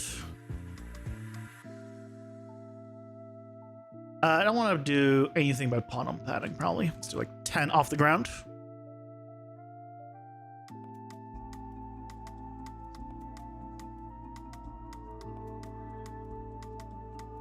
Yeah, it just slightly gets brighter when I press it, right? Slightly gets brighter. For now, good enough. As a prototype, good enough. Okay. Button. Variable. This is button hub. And this is button main menu. It's gonna be very complicated buttons, I know. Very complicated. Oh, interesting. So when you select multiple, it doesn't select it automatically. But if you select only one, I don't know if you guys knew this. If you select only one thing here and go to the graph, it's automatically selected here. So if you have a bunch of variables and it's hard to find what it is because you haven't organized it yet, if you select the one thing in the designer, it'll select the one thing in the variable, so you can just have it highlighted. Just a little fun fact. But apparently if you select multiple, it doesn't do that. So I want to do unclicked. Main menu unclicked. And all you do is load level. No, it's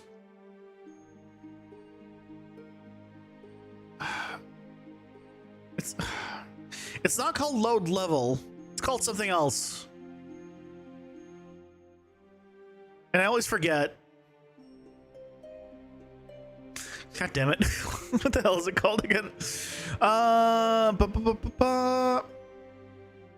Level related.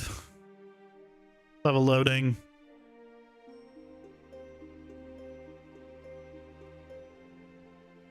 Oh, damn it. It is open level. I always forget that it's called open level. Not load level, open level. Open level by object reference. But whenever you're doing open level, I highly recommend using object reference. So you just select it from the drop down, or you can have it as a variable and you just pipe it in. When you do open level by name, right, this is nice and all, but if you ever change the name of the level, this becomes incorrect. So personally, I've never used open level by name. I always use open level by object reference. So we're gonna do LHub and main menu. Very complicated buttons here. I know. I don't know how I managed to do it. I must be the greatest. So if we're in here and I click hub, reload it back in, right? You can just main menu or main menu.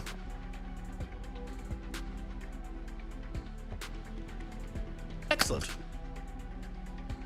I mean that works. That works just beautifully. Now, here's the question, actually. If I have stuff, right?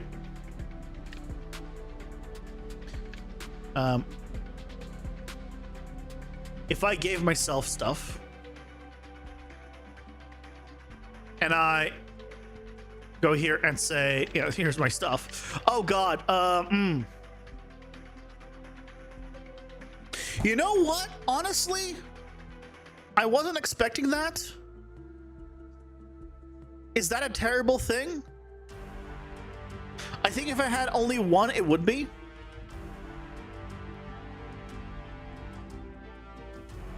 It does clear it. So hold on. If I gave myself only one... Okay, it's fine. It does not scale to the point where it would be off the screen. Okay, this is honestly great. Love it. Completely fine. Yes. The only thing I'm thinking of is, can we center it then?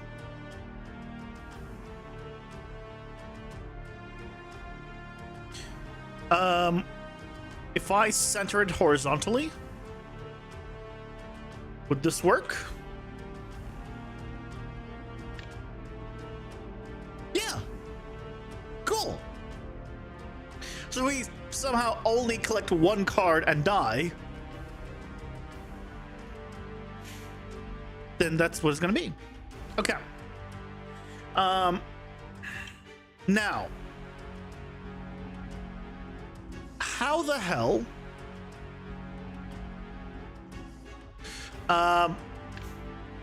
Right, assuming we have a few cards, and we're here. Great. Like with controller, we're selecting all these cards. Oh, I can just. Never mind. Thank you, Common UI. You know what? It works just fine. If I'm here, if I'm at the bottom row and I press right, it goes here. But hold on, what if I don't have enough for a bottom row? What if I only have a top row? Then I cannot go to the buttons. Ads are here. Pausing for ads. I can't reach the buttons then. Of course I can't, because that would be too easy. God damn it. I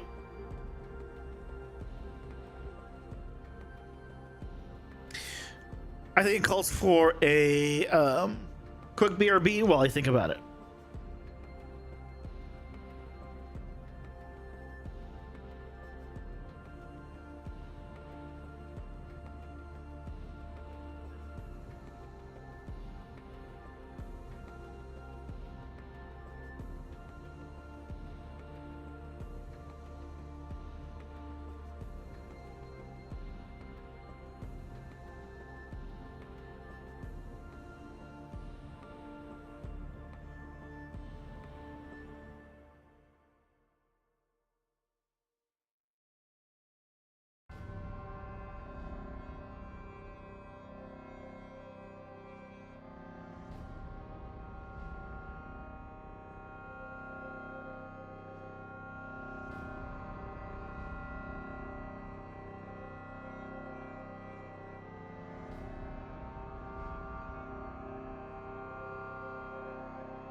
I'm back. Bumpers. We introduced bumpers like we did in the main deck builder, which I'll show off in a second.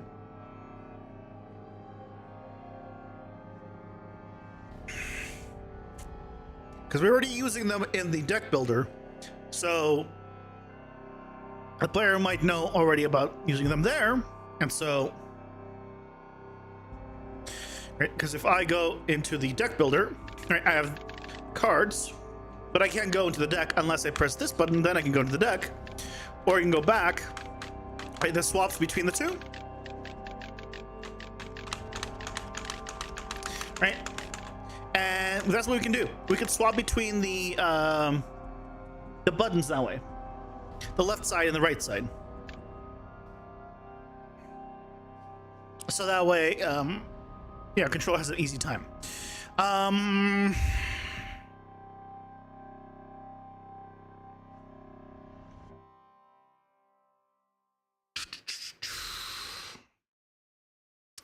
What's the best way of doing this then?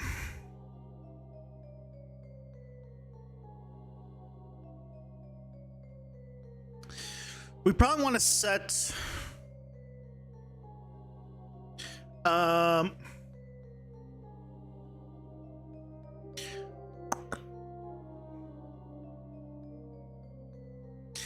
we want a new target. So I can do it on an enum, or honestly I can do it just on a bool. Because there's only 2 options. No, there's gonna be multiple. There's gonna be 3 options.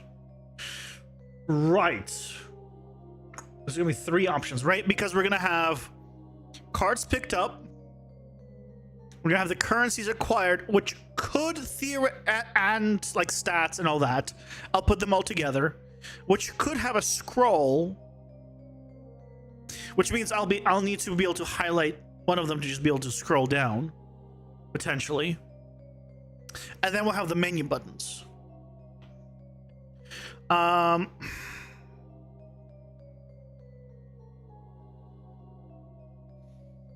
So we will have 3. So I should probably just use an enum.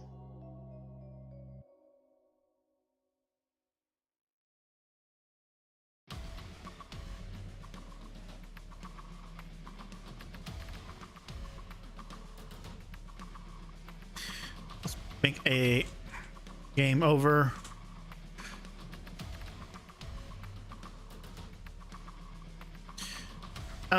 Enum. Game over menu sections. So we have the cards. Oh, wrong section. We have the cards. We have the stats.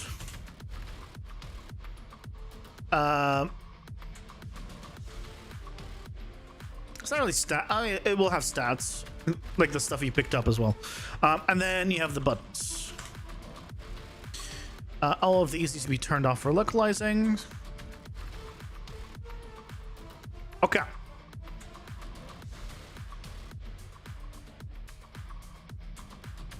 I think I can close this already. I'm not using it. I'm not using the cart anymore.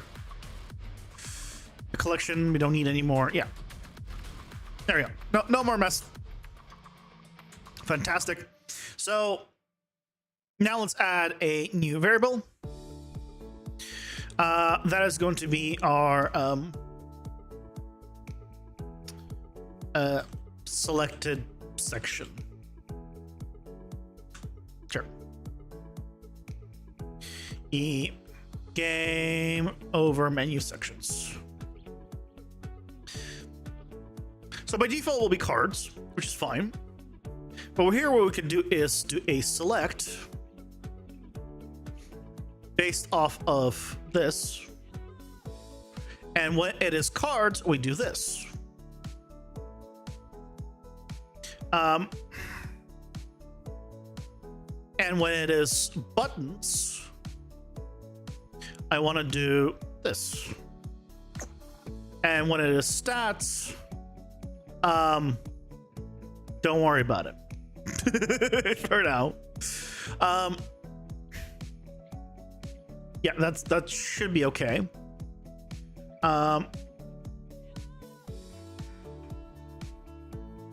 Make sure it's focusable, the whole thing.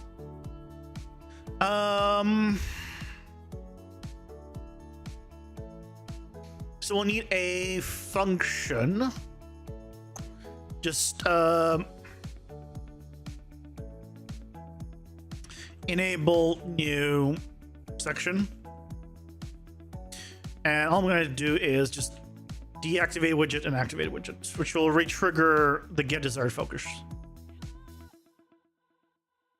Because I don't know how to do this manually.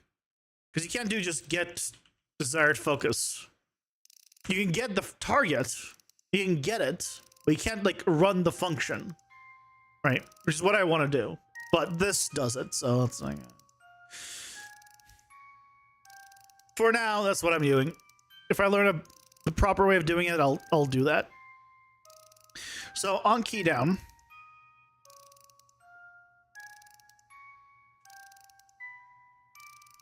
we're gonna check if this is equal.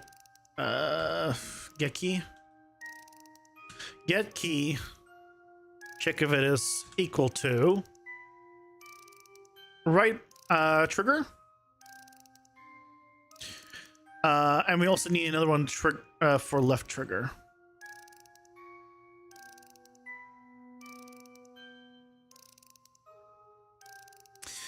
Now,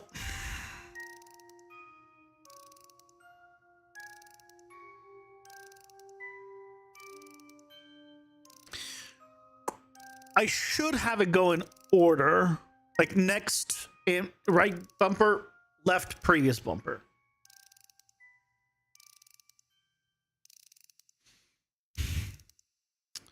So, well, we can do, was there right then left? So it's not this. We'll check if it's the left one. And if it's not that, we'll just return. Right. So here, if it's the right axis, we want to do a... Probably the simplest way I'm thinking of is doing this. I could do... The alternative, if that had a lot more options here, you could convert the... You could get the enum index... increment or decrement the index, but then you need to check if it goes over it, then go back to the other one, right? You need to then cycle it, and it's a whole thing. So I think because we only have 3, I'm just going to manually tell it which one to go. Hello, Grigori. Welcome in. How's it going? Hope you're doing well. Try to make a save game and load game when you move to next level.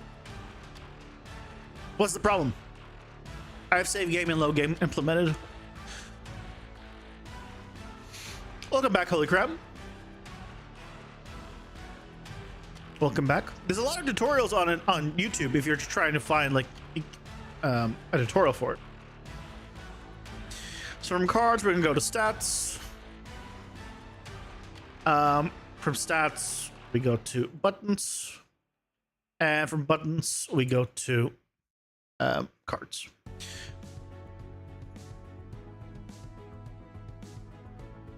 And here on this one,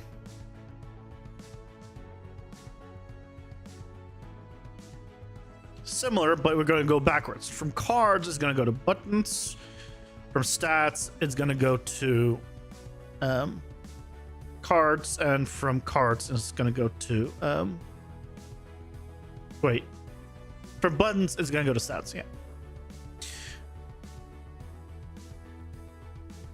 And then it's going to do enable new section.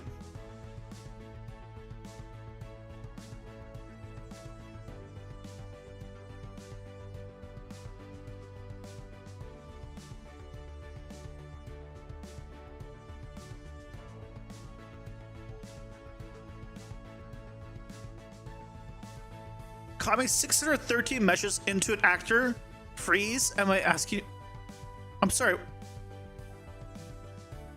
Would it be you're copying 613 meshes into an actor? Why?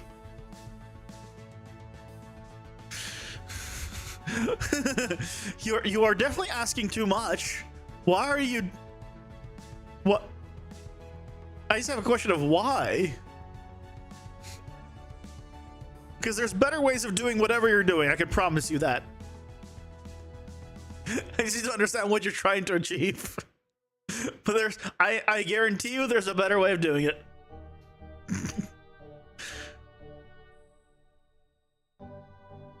You made an entire room and you want to spawn it. Okay.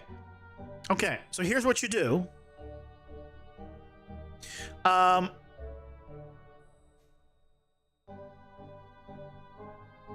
What are you using to spawn it? Are you using PCG? Either way, all you do is select the actors that you want. Let's say I have,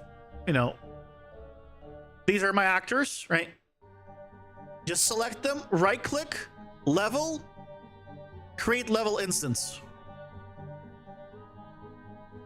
Uncheck external actors if you're not using partitioning. Or if you want external actors, obviously keep it checked. Tell it where the pivot is, usually in the center, min Z. Click OK, and then tell it where to save it. Now I'll put in the content for demonstration, and then hit save. And then there's the, where is it? Oh, I pressed the wrong button. And there's my thing with all the actors. And then you can use PCG to spawn this. Yes. Just look up a tutorial for, look up a tutorial on YouTube. There's already a few of them.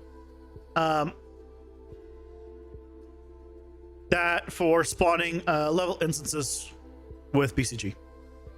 Yes, for the love of God, do not copy 613 meshes into a blueprint. That is very bad. Do not do that.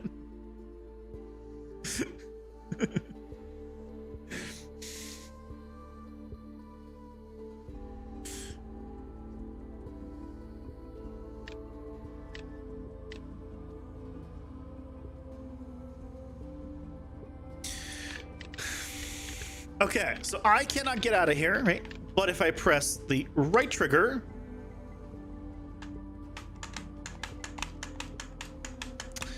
it's because it's in the cards.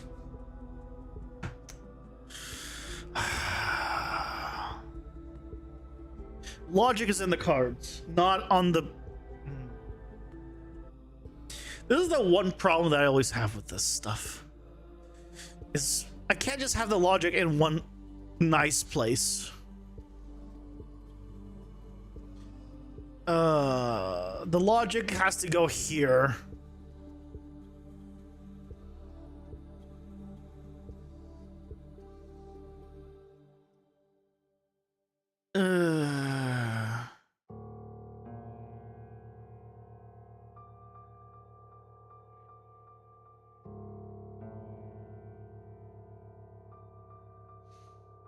So it'll go here, right?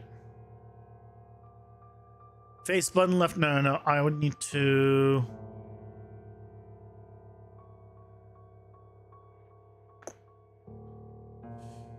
Select different areas. It's this.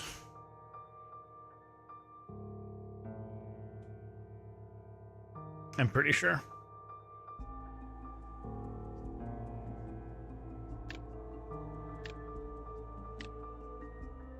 Save their level and HP. Push that button.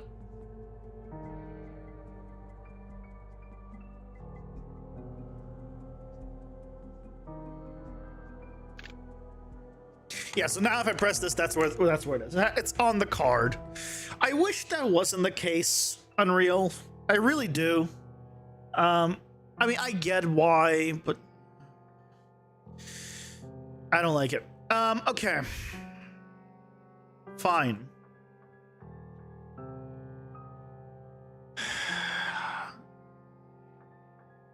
So the problem is it's in view. It's view selection only, but I guess I need to make a new card mode called Game Over specifically to do what I want. Because I don't want it to swap to anything except when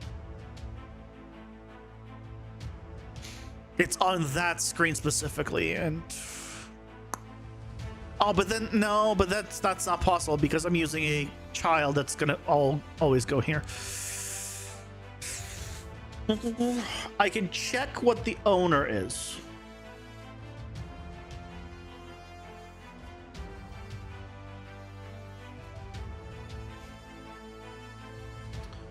I can check what the owner is. I don't need to open this because, right, I set the owner here. So what we can do is check that get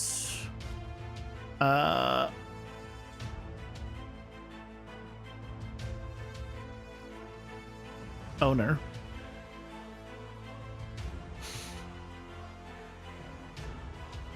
Oh. I don't need to do this twice.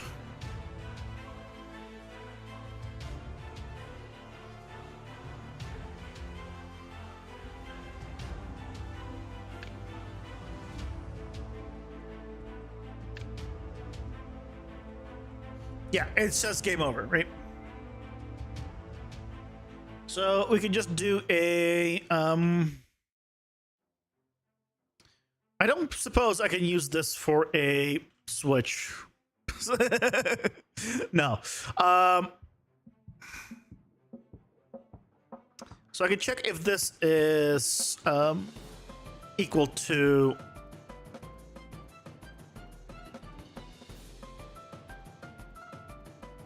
you.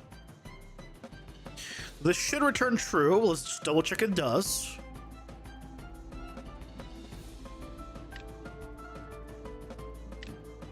False. Of course it does.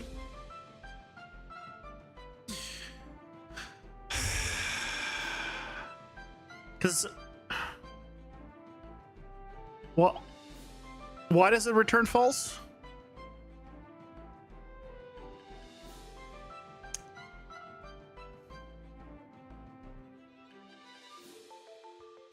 Why does it not like me again?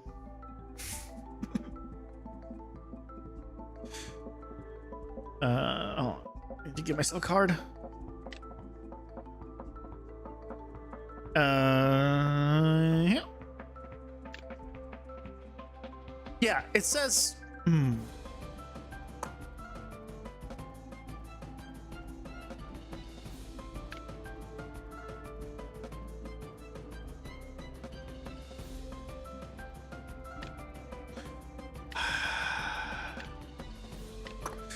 Okay, so what I could do is parse the string by underscore, get the second index. If it equals game over, then we know it's from here.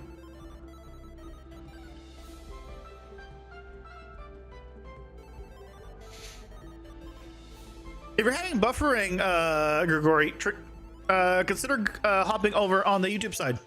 YouTube side always has quality settings. Quality controls. Yeah, because Twitch, you don't have settings to reduce quality sometimes. For affiliates, unfortunately. So what we can do is get the display name. And then we can split. I don't want to do split. Parse into array with this. We can call empty strings, is fine. And then we just get a reference to index 1, which should be just say game over. Exclamation mark YouTube, or it's in the in the description, right in the page. Multiple places to go and get it. So yeah, if we go here, doesn't matter. Then I press the button, it just says game over. There we go.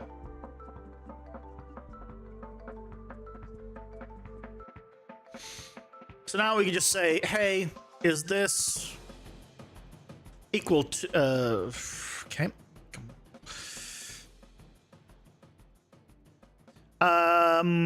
Equal exactly. Yeah, case insensitive.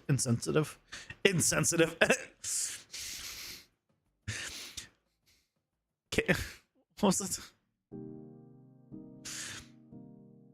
It is insensitive.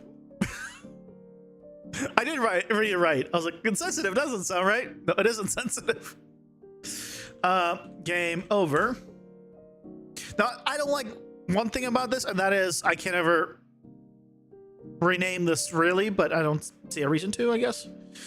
But I wish I could just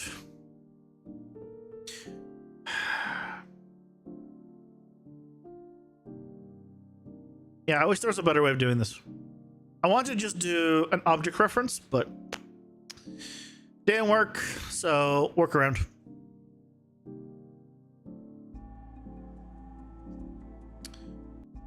So now if we come here, right, and we press trigger, true. There we go. So now we can check if it is on the specific screen. Hey, Ripin6, welcome in. How's it going? Hope you're doing well.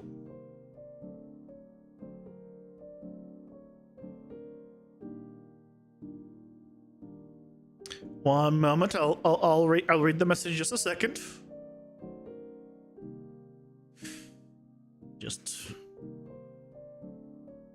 hold any horses and or ponies you have. Oh, much better. There you go. Yeah. Much better on the YouTube side with quality controls.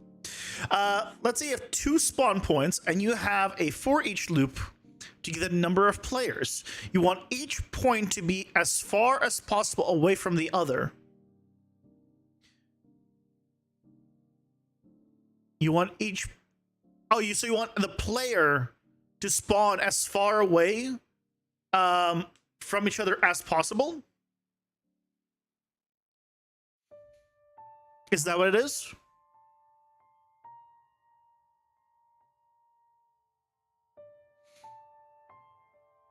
Oh,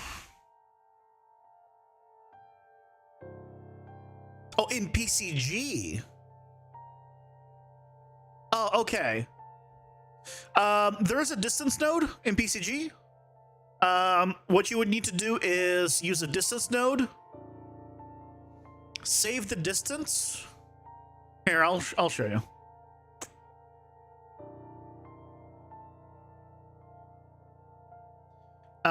Here, I'll do a quick demo. Why not? Create grid. Good enough.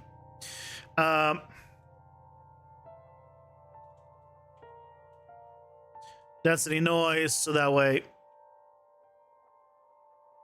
that way I can actually just this, make it local. Yeah, there we go. Right, so try there. You need a you need to get distance basically.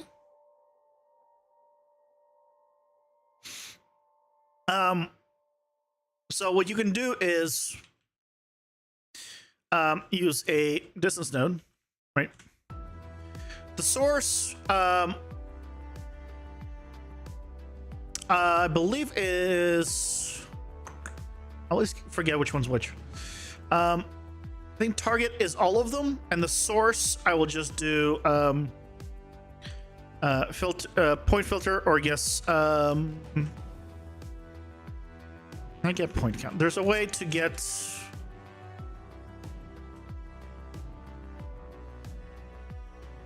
oh, you know what? Random choice. There you go. I just get a random point. Doesn't matter. The point is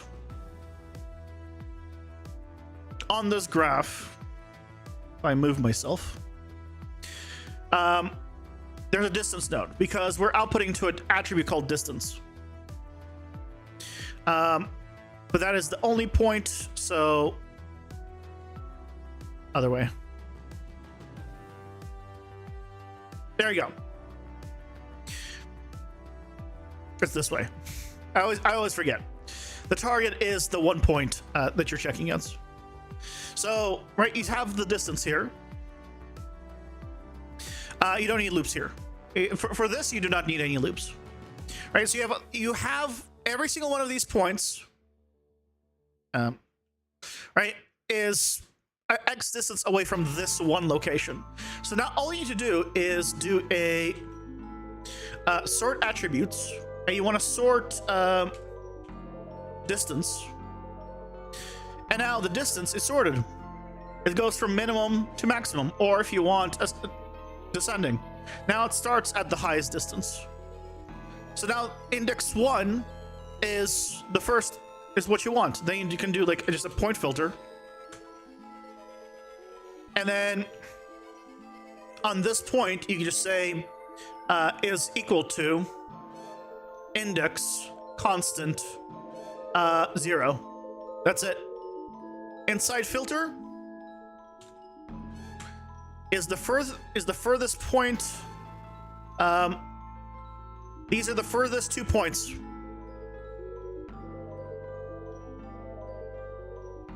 That's it. No loops needed.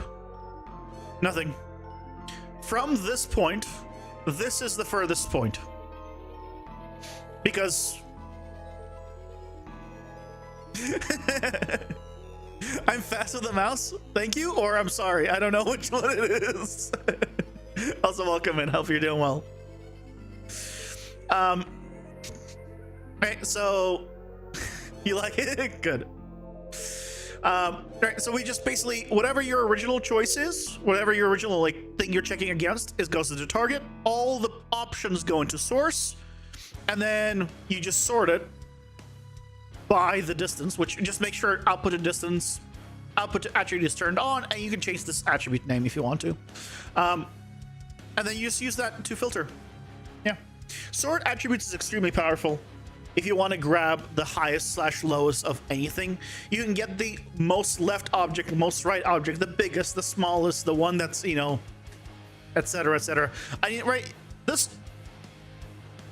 So, you know, you can go with that. All within just default Unreal. So, hope that helped. Now to clear this out. Actor, no, tools. BCG, delete all world actors. And I can get rid of you.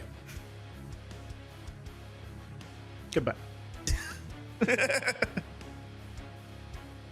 Sword is a big unlock here. Yeah, if you didn't know about sword, yeah, that gets you pretty much exactly what you want, right? Yeah. And you I believe you can do multiple points in the source and target.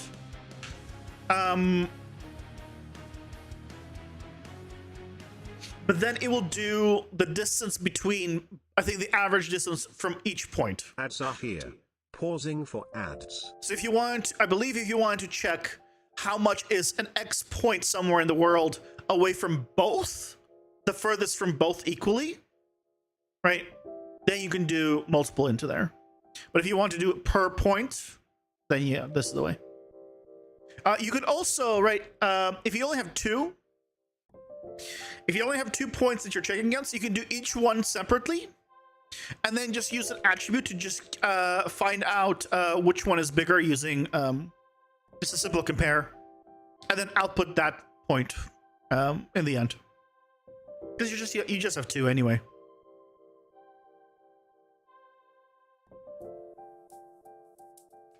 At that point, it's just checking one value against another value. Can you demonstrate a save and load system between levels? With Stan Asher? I can show you how I have it set up in mine. It's very simple. But there's a lot of tutorials on YouTube for it. All I do is follow a tutorial, really. I'll show up to the ads.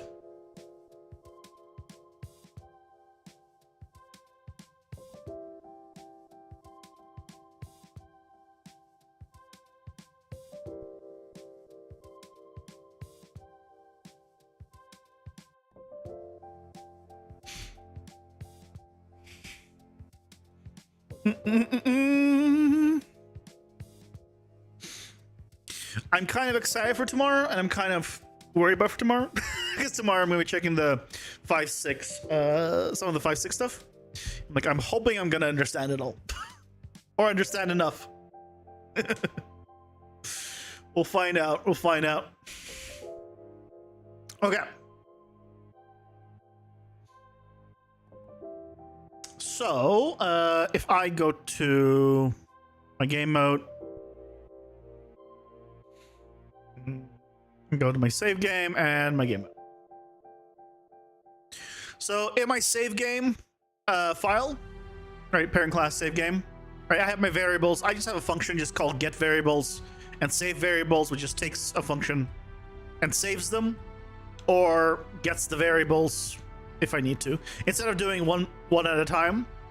And then in the game mode, for load save game, all it is it checks, does save game exist? If it does, it loads the save game, saves it as a variable, casts to the save game actual file, and then from there I can get the variables and load it to wherever I want. Kind of like the one I use. Oh, it's been so long. I mean, honestly.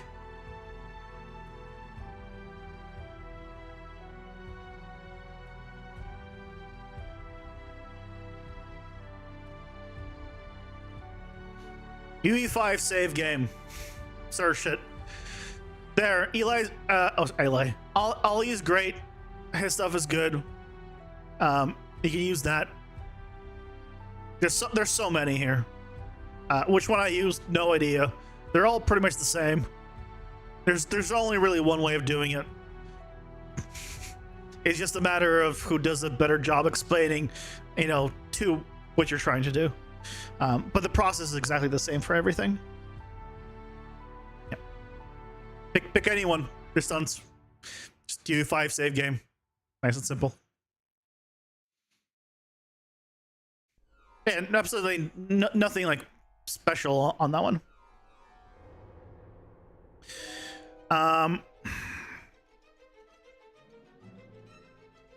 Okay, so if we did this, okay, I just realized that what I'm gonna need to do is have a reference to this. So I'll probably need to... So in which case, you know what? I'm not gonna end up using this because we'll just use the reference. So what I should do is just spawn it in the HUD.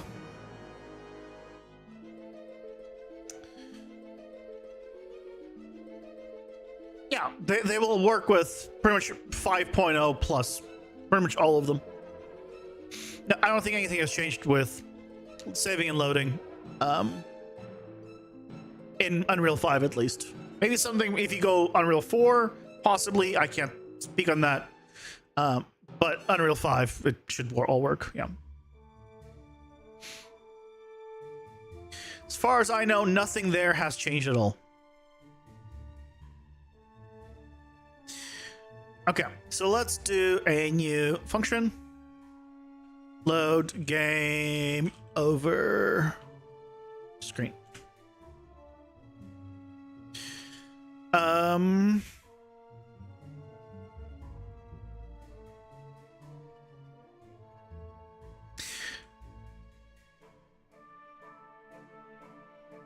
I need a game mode reference. I guess I can cast to it.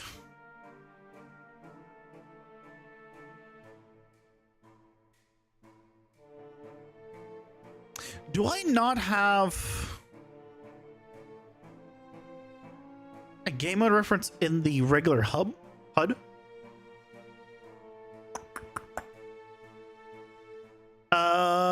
No. I guess I never did.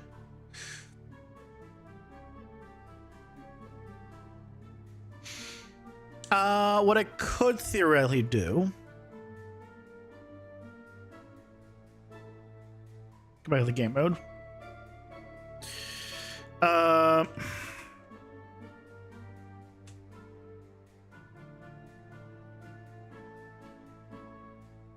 don't want to get... I want to set... Here. Yeah, I cast to it, and then I do load. Okay, on this load HUD, There you go. Add a new, wrong one. Add a new input.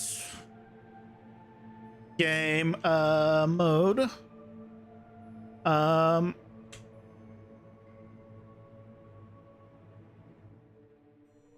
No casts needed. What? But why is that a bool?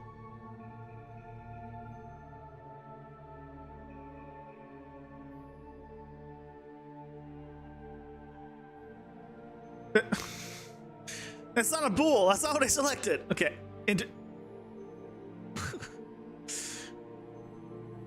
Rough. I'm vlogging. Oh, sorry. I'm vlogging it. That is set to an integer now. What the hell is this?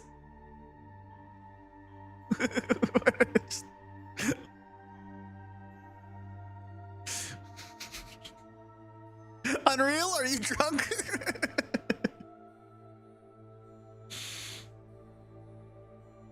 Is casting bad? Casting inherently is not bad. No. There are times to cast, but if you can get the reference to a variable without casting, because you have already gone the variable another way, then you might as well do that. Casting makes a hard reference to something. And for certain things, it's, you know, you do that, right? If you want to get a reference to your HUD, like the actual like game HUD, right, parent class HUD, cast through. You're not gonna have multiple HUDs. But if you're going to, like, let's say open a door, you don't want to cast to that door. You want to use the blueprint interface, so that way you can, instead of opening that specific door, you instead can open anything and interact with anything using a blueprint interface. So it's for certain things, that's what you do. I'm gonna just reopen freaking BP HUD, I guess.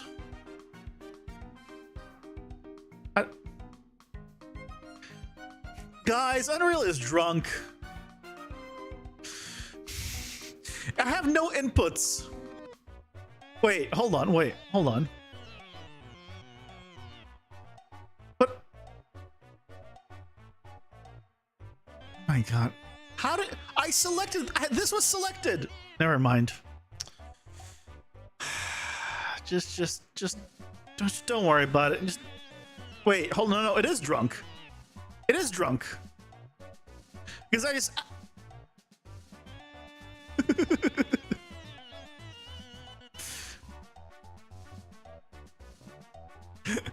It is definitely drunk.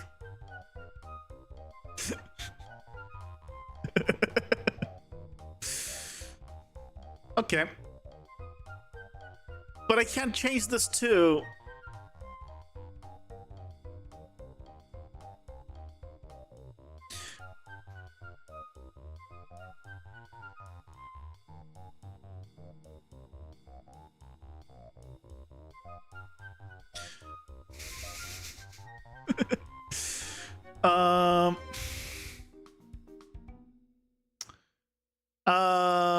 Well, let's restart Unreal real quick.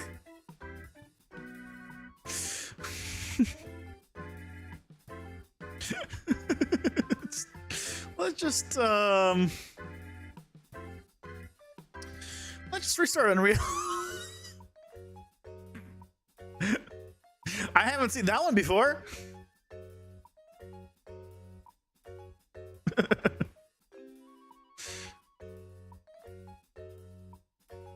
I tried refresh now, didn't help. Right click, refresh notes. No.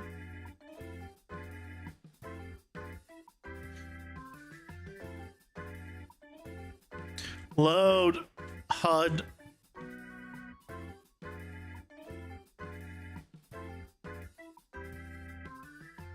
Load underscore HUD.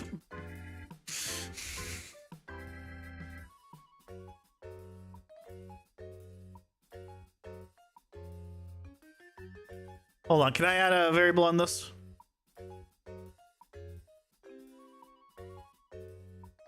Okay, I can do it on this one.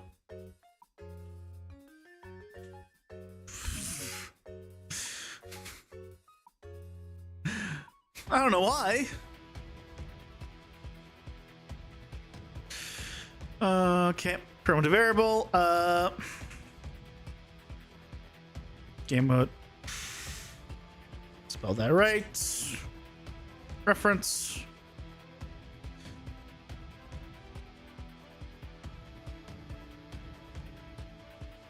And then here we're just gonna do load underscore HUD.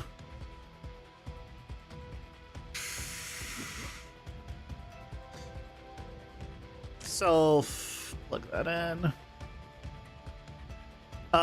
And then just I'm gonna kill the bad one, and we're gonna pretend it was never there. Okay, just pretend it was never there. And the load game over screen, we can now plug this in, so we now have a reference to it. And we just need a variable for this. Game over. All right, reference. In case we need it for something like, we will just in a second. All right, we have this. So now in the player, instead of doing game mode reference, get BP. Get the HUD reference. Then we can do load game over screen, right, for the same test. But because it's now a reference there, on the card, right, this whole thing, we can just check if the owner is equal to pseudo print string. Instead of all this, get game mode reference.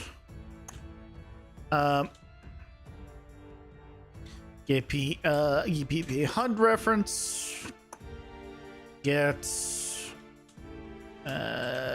game over reference. If that is equal to that, print it. That should equal true.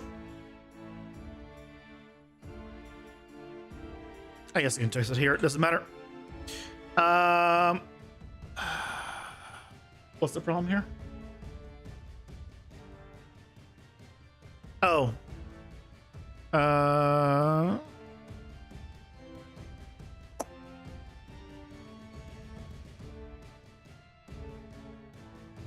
What? Okay. I actually didn't break that. Game mode.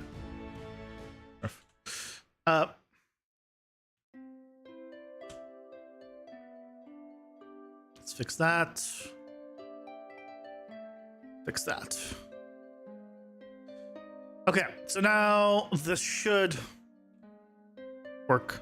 So if I gave myself, right, some cards, then one here, and then press the button, it just says true. Yeah, because we now have a actual reference. There we go, that's what I wanted. I was just going a little bit too far ahead. So now we have a reference that we're just checking, hey, is the parent this specific thing? And we know it is because we're spawning it. So now we can just say, hey, is it not? If it's not, in our case, we'll just clear out. And if it is, we already have a reference to this. So what we can do is go to the graph. All right, we have this check. We're checking which one it is. So here's the question that I need to answer. This is on face button left false.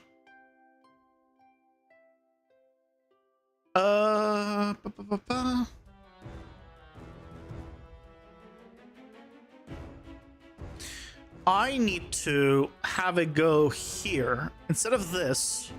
I need to have it go I need to just check if it is the left trigger or right trigger.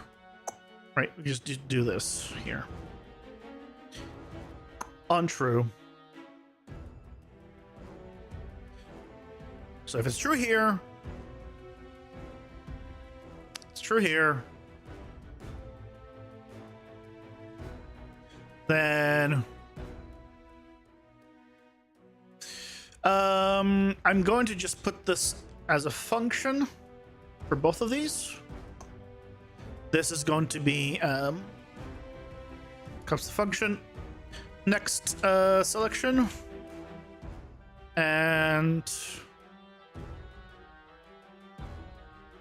previous selection.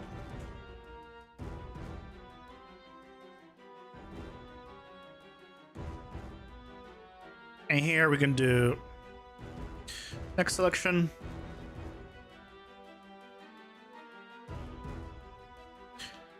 previous selection.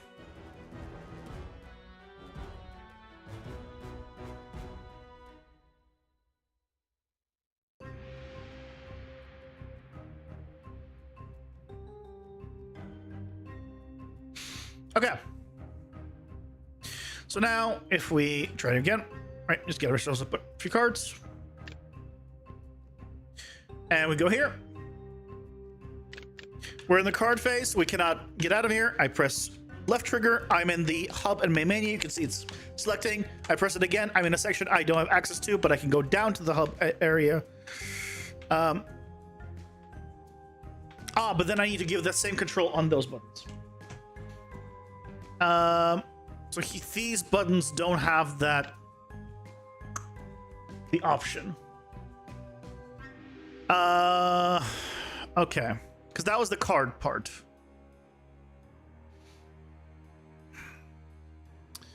So now, is it not triggering when we're on the card part?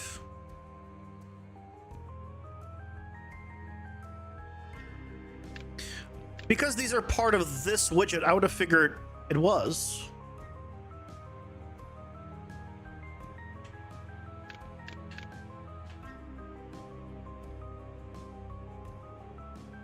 Oh, it is. It is triggering it, but it's just not doing it. Why? So it is triggering.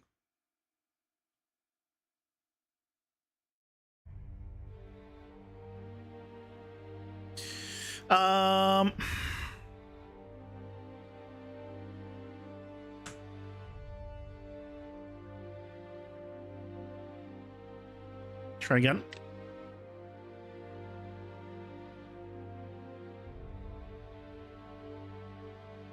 Right. We're in the hub, right? I press it.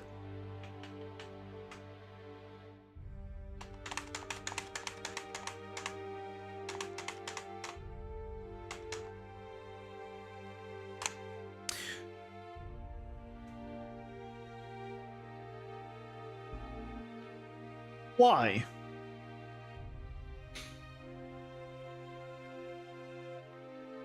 The only thing I can think of is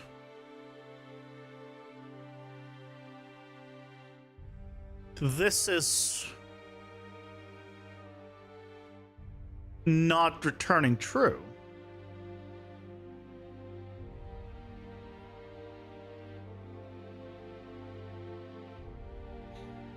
No worries, Grigori. Thank you for stopping by. I hope you have a lovely rest of your night. Get good night's sleep.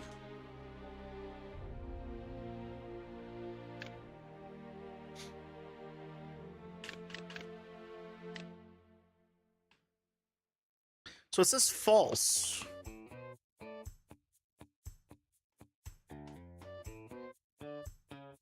It's 2 a.m. where you are now? Yeah, get some sleep.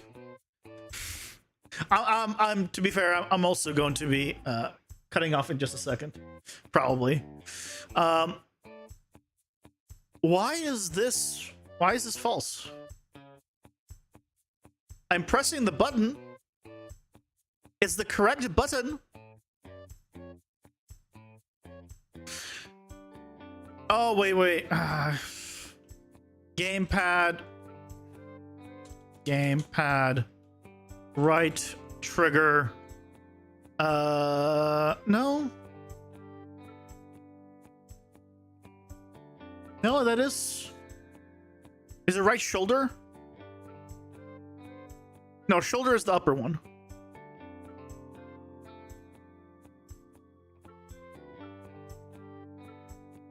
Right shoulder is this one, not this one.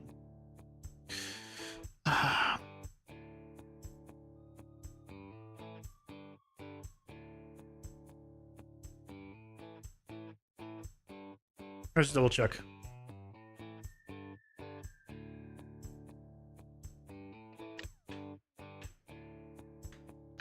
Yeah. Hold on.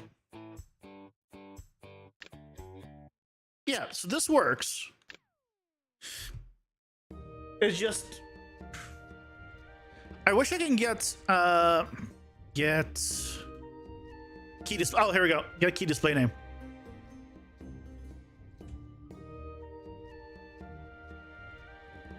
Tell me what key I'm actually pressing. Why don't you like the key even though I used itself?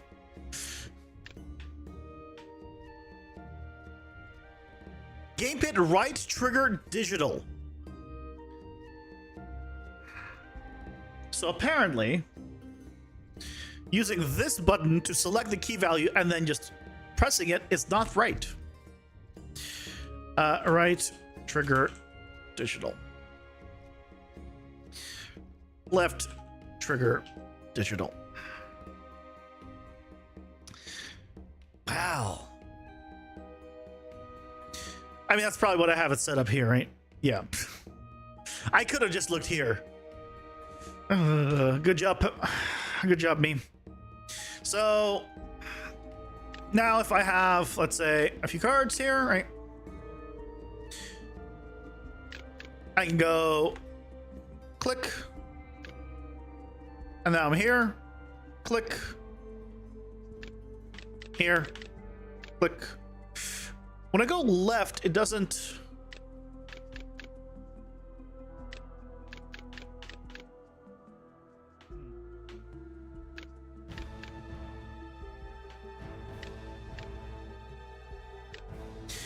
I guess when I'm here and I click next, I'm going to need to play around with it once we have the full setup in. There's probably a little bit, but it is swapping between the two. So I can go here, right? And then here's the hub, and I can press A and it works, right? So it works, which is great. Yay. Some stuff to iron out, obviously, but that's fine. Yay. Well, I think that's a good stopping point. Tomorrow, as I mentioned before, we'll be looking at 5.6 stuff with the full release. I want to look into the GPU stuff and see if I can figure and understand any of that out.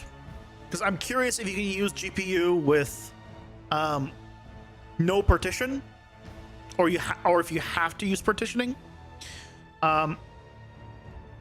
Things of that nature, and I believe there should be a new